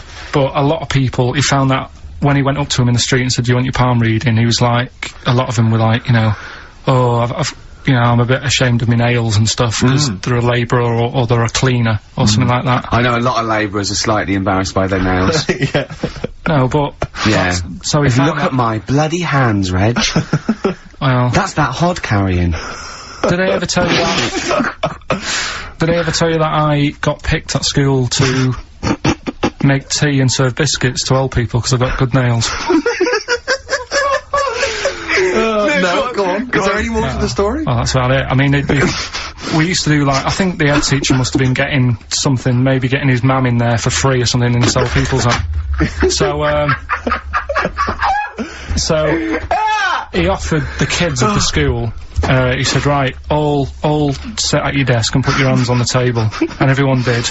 And he walked past mine and he said, not bad, not bad. Yeah. And he said, you've got the afternoon off, you can go and serve biscuits and tea to the old people. What did you say? I said, alright then. Was that? Yeah. Good afternoon. But anyway, so these... Yeah, what did you do? He just sort of walked around and went, you alright, do you want bourbons or digest? I bet you get on with old people, wouldn't you? I'd love to see maybe especially the senile ones. Yeah, no, but I'd love to see you on VH1, just in a link. They just go, you know, they've just played, Robert Palmer, right?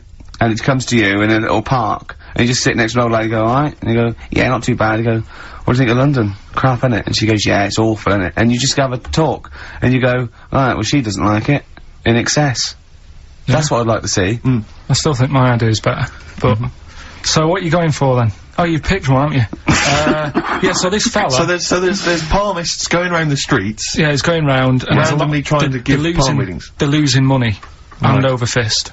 Yeah. Alright, so, they said, what he's done, he's reading people's, bottoms now. Sorry, whoa, you just, I didn't quite follow that. He was a palm reader, that wasn't making money, so now he's going up to people in the street and saying, can I see your arse? Basically, yeah. So from being a palmist to an arsonist? Well, they just, that's what he does. He said the same sort of lines and that you get on your hand, you get them on your bottom, and, he can read them. Right. Yeah, he's not a pervert or anything, or making up as he goes along. No, that's it, that was that. So, sorry, if a man came up to you in the street and said, can I have a look at your arse? Can I read your arse? You'd drop your trousers, would you? No, if he went up to him and they said, oh, I'd rather you didn't, because I'm a labourer, I've got bad fingernails. No, that's why I've seen, that's what a lot of labourers, they're showing their cleavage, you think, but actually they're having their arse read. Absolutely. That's that's what it is. And then, right. So is that the end of the story? Yeah. But then because... That's it. Educating Ricky is, there's a bloke who reads arses. No, but you're then, a mentalist. But no, but what are you talking about? But then, do you know, like, now and again I come up with a little jokey line. Thought I'd make an effort today for VH1 or MTV. Yeah. Little line there. Don't worry, it won't last. It might just be a splash in the pan. Okay. Phil Collins next. Yes, let's play some Phil. Let's play some Phil. Oh, this is the best show. I mean, off air, obviously. I'm sure people at home aren't enjoying it as much as we are, but Karl, is continuing his, what do they call this? A screen test. Yeah, that was, let down by Radiohead. Karl, what are you thinking? What are you thinking? I just think it's not right, really, is it? I'm trying to do a job, whilst trying to get another job. Yeah, I mean? But a lot of your presenters are on MTV now. Yeah, but... all of them have got Zane in their name, but, you know... Yeah, it's not really right, is it? Go on. But, right, so, you better get that out of you. Karl Zane Pilkington. Educating Ricky, will we carry on? Yeah. Right, you've got left. Don't rub it too hard, you'll get a rasher. And, will it like fellas or will it like women? Well, you said wool before. Yeah, will it. Go on then, I've wool it. Right, now this is similar to the one you were talking about before, right? They found out that, Scientists. Oh, yeah. I've found out... 17th century? That, like now, 1 in 10 rams are gay. 1 in 10 rams are gay? Yeah. Yeah. So that was like, wool it. That's how I could get that in. They got a load of gay and straight rams. Right. They worked out which were which first. They said, right, that bunch there is a gay bunch. They looked better, they just had more pride in their appearance. And the other ones, you know, the straight ones, and then they gave them to this scientist and said, right, go on, do what you gotta do. And they took the brains out of all of them. Just to check. And, they did tests on the brain, and it worked out that they've got something smaller in the brain. The gay ones have got something in the brain that makes it smaller.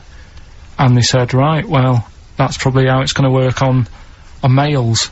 On like, males and females and, like, humans. So you took from this that gays have smaller brains than straight people? No, there's something in the brain. Right, go on. So if someone's saying, you know, oh, I'm a gay, or they're not sure or whatever, they will now be able to find out. So you can go to the doctor and to find out if you're straight or gay. Is there any gay in my brain? Let's have a look. You've got a little bit of gay in you, yes, a little bit of gay in there. Yes, you've got the, you've got a little bent cell there. Well, that's why they did it, anyway. I don't understand how they could differentiate which was straight and which were gay to begin with, before they then gave it to the scientist. Wasn't that what the scientists figured out? Well, how could they tell? There's one theory that it's genetically determined. There is one. there is a theory that's genetically determined, but I don't think it's as easy as pulling a sheep's brain apart and finding a little pink sort of like blob in there and going, right, we've taken the gay out, now he's going to go and shag some ewes. I don't think it's that straightforward. Although homosexuality does occur at a similar sort of rate in animals, I think. Yeah. Yeah. So you knew that, didn't you? So that's that one. I mean, I just like the idea of the farmer figuring out which is straight and gay. Well, that one's wearing quite a camp-looking neckerchief. So I'm thinking maybe he's gay. Is that? Yeah. I love the fact they can. That one's a big fan of Sophie Ellis-Bextor. Yeah. They put on ABBA and see which ones dance. Exactly. That's how they. Which one? Yeah. Put on like Barbara Streisand and see which ones sing along. That shit is rubbish. What did I find out? What did you just say? That is rubbish. No, I found out other stuff in the week that didn't make the top 3. Wow. We haven't even had this must be mediocre stuff. This must be really bad. Yeah. Well, or it might be dubious. Go on. There's a woman in Ireland. Who has been with a fella for 11 years. Yeah.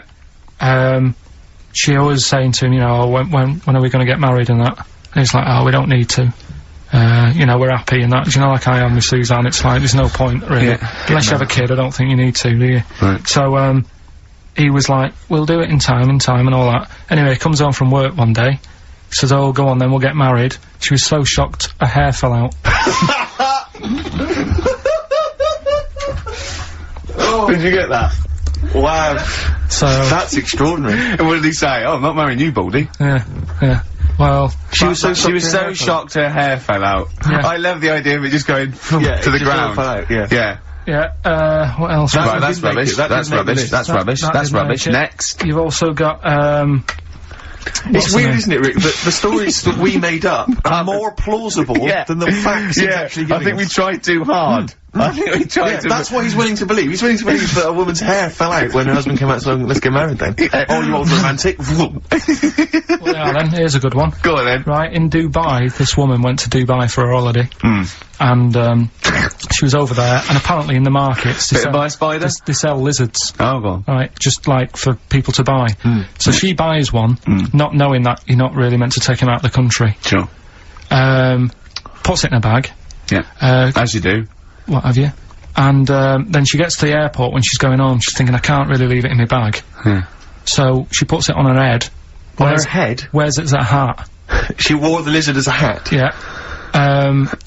People on the plane were just like, yeah, everything's fine, you know, they're doing the cross-checks and that. Yeah. Have you got your seatbelt on? Yeah. There's a woman there with a lizard hat. Everything's going well. She gets off the plane at Manchester Airport. Lizard sticks its tongue out. Yeah. The air hostess says, what are you doing with that? She goes, I've had it. Lizard said, I just found her in Dubai. They said, I've had this with me all journey, and they said, well, you shouldn't have done, and they took it off her. Yeah, I think that is true, actually. Yeah? Yeah. So what about that? Yeah, good, yeah. That educated me. Right, what, any more? Well, what's that taught you? That's taught you, you know, be careful when smuggling lizards back as some kind of hat. Yeah, just say, lizard, keep your tongue in, you twat. Not at the customs officer! Yeah. And, what else have we got? Anyone didn't quite make it? Anything to declare? I've got a lizard on my head. We've got an old saying one, if you want that. Go on then. Are these ones, sorry, are these ones that didn't make the list? These are ones that didn't make it. Oh, right, okay. Because I always get more in than I need to, just in case. Just think if someone's just tuned in now. Is Anders listening? Well, I'll tell you, Dickie Anderson. I've got an email from Richard Anderson, Dickie Anderson. Go on. The Dick Machine, which... The big dick, which... now this is interesting. I mean, I think we're wearing him down. Ricky, I think your show might be improving. Go on. that sense of despair and loneliness I normally feel when listening to your show doesn't seem so bad today. He's desensitised to it. Yeah, exactly. Always given up. Always just given up. Yeah. I mean, you listen to this long enough and your standards will drop. Let's play a tune, let's come back with some more Karl's, I don't want to use the word facts. No, he's got more screen testing now, the camera's ready for you. Yeah. Feeder. Just around Feeder. That's my favourite Feeder track ever.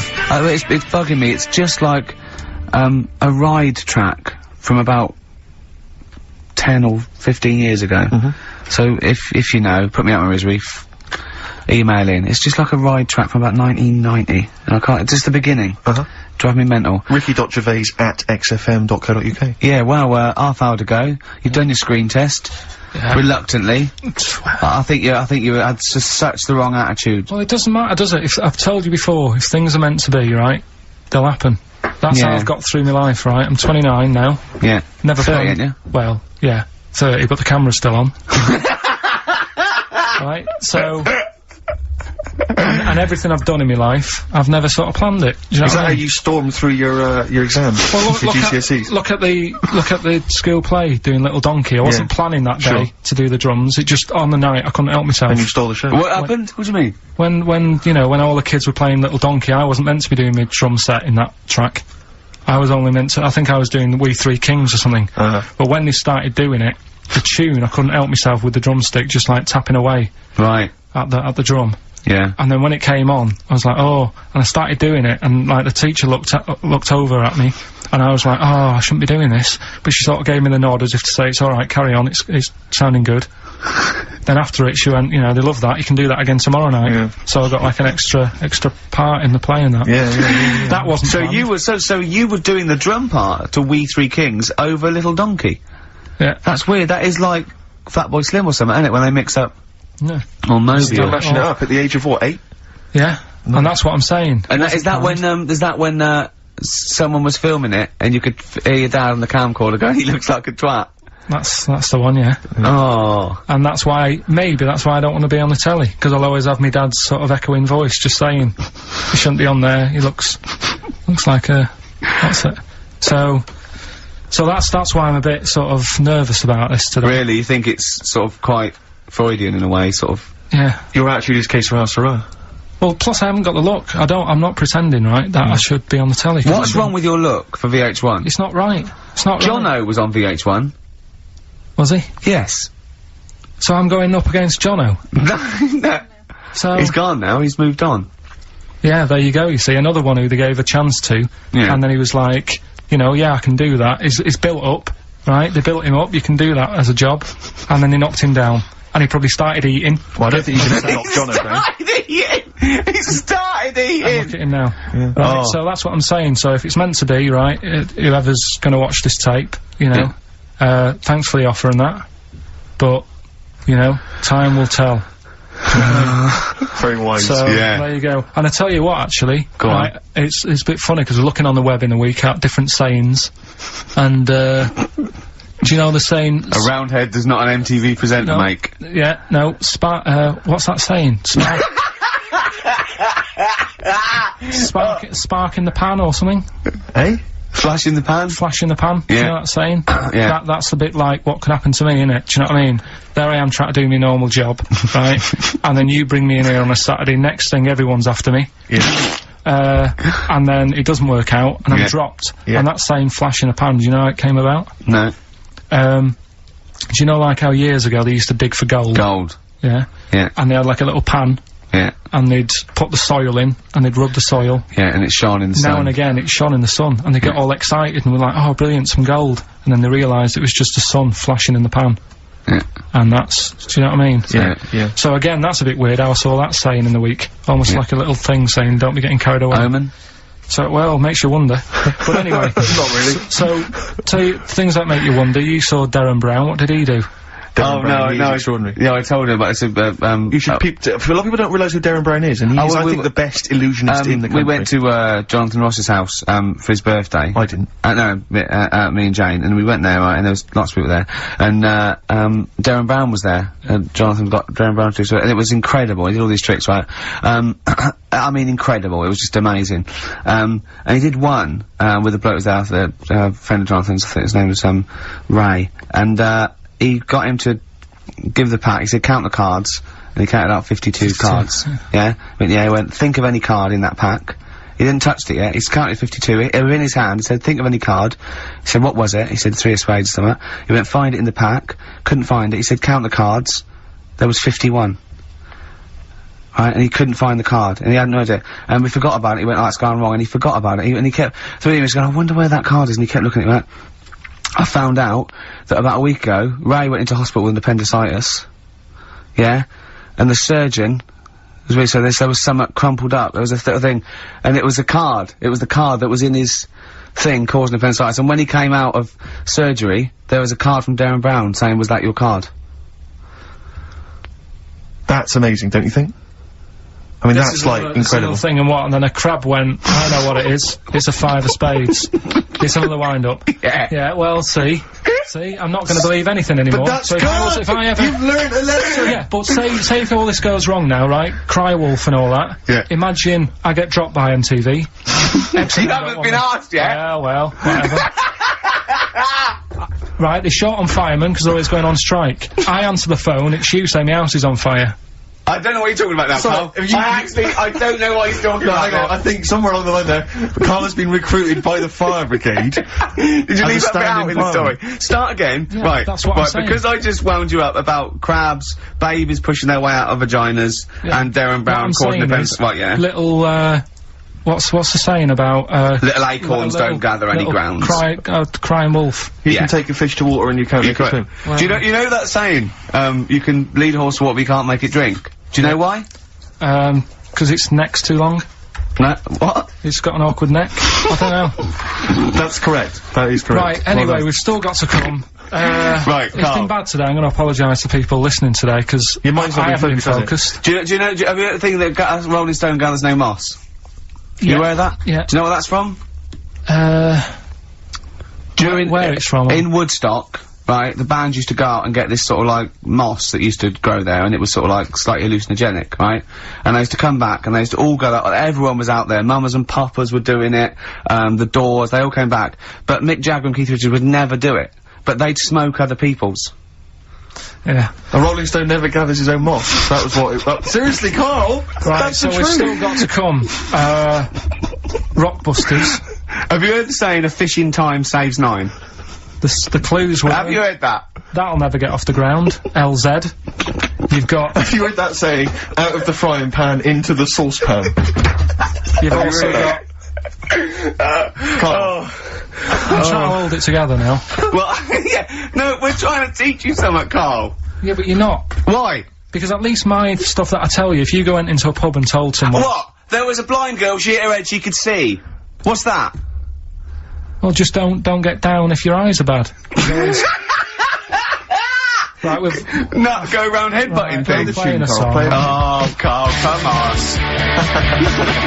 The Undertones, Teenage Kicks, that's one of the tracks on the best air guitar album in the world ever, Volume 2, which is one of the prizes on today's Rockbusters. And John Peel's favourite track ever. John Peel's favourite song of all time. And, so Karl, have you got the answers for Rockbusters this week? Yeah, we have, yeah. We've got, the first clue. You're upset, Karl. So miserable. I'm a bit fed up today. The weather's... I knew when I was walking in today, though, that I'd be... But that video, there's lots of weather on that video, so they can, whoever wins this can go home and see sort of the weather you were talking about. The first one was, that'll never get off the ground. LZ. Yeah. The answer there was Led Zeppelin. So easy. Yeah, but I said that's here. There's always 2 easy ones and a difficult one. Go on. The third one was, you'll get a load of bacon off them. Go on. That was L. Long pigs. Right. Yeah. And then the second one was, that woman's got her husband's gloves and a pair of her own. Yeah. HH. Yeah. Yeah. That was Erman's Hermits. So that's the three answers. I'm sure Well, I'd we've got like a to winner. give the prize this week. Herman's Hermits. There's a lot of... Herman's Hermits. That is genius, Carl. That is genius. Oh, Herman's Hermits. There's so many people who are worthy of the prizes, obviously. Hermits. I'd quite like to give the prize this week to, Tom McGibbon. Just because I like his name. I don't know if I've pronounced that right, but Tom McGibbon. Yeah. I'd like to give that to No, him. you shouldn't laugh at Because he someone's lives name. in, he also lives in Bloxhall Road. I don't know why I find that. Tom McGibbon of Bloxhall Road. I don't know why. Well, you've made a mockery of, made a monkey out of the man. For old Gibbo. Yeah. And he's asking that he's got a question there. What? Can Karl get rid of slugs? I don't know what that means. I'm almost certain he can. Just so well done to, if he's been listening, if he was listening a few months ago, he would have known how to. Go on. Because I told you what slugs like. What? Getting in letterboxes. How does that get rid of them? Put some stamps in your garden. They like, they like stamp glue. So, Yeah, that's and what we got. how does that get rid of them? They keep coming back, won't they? Then he goes, I can't believe it, we'd have to climb those boxes now, there's a fella leaving stamps just out give it a for go. us. You've won some prizes and I've sorted your problem No, out. how does that get rid of slugs? Leaving stamps out for them, their favourite food. Because It's like planting a load of lettuces, they love that. well, it depends where he's got them. I thought he meant he's got them in his house.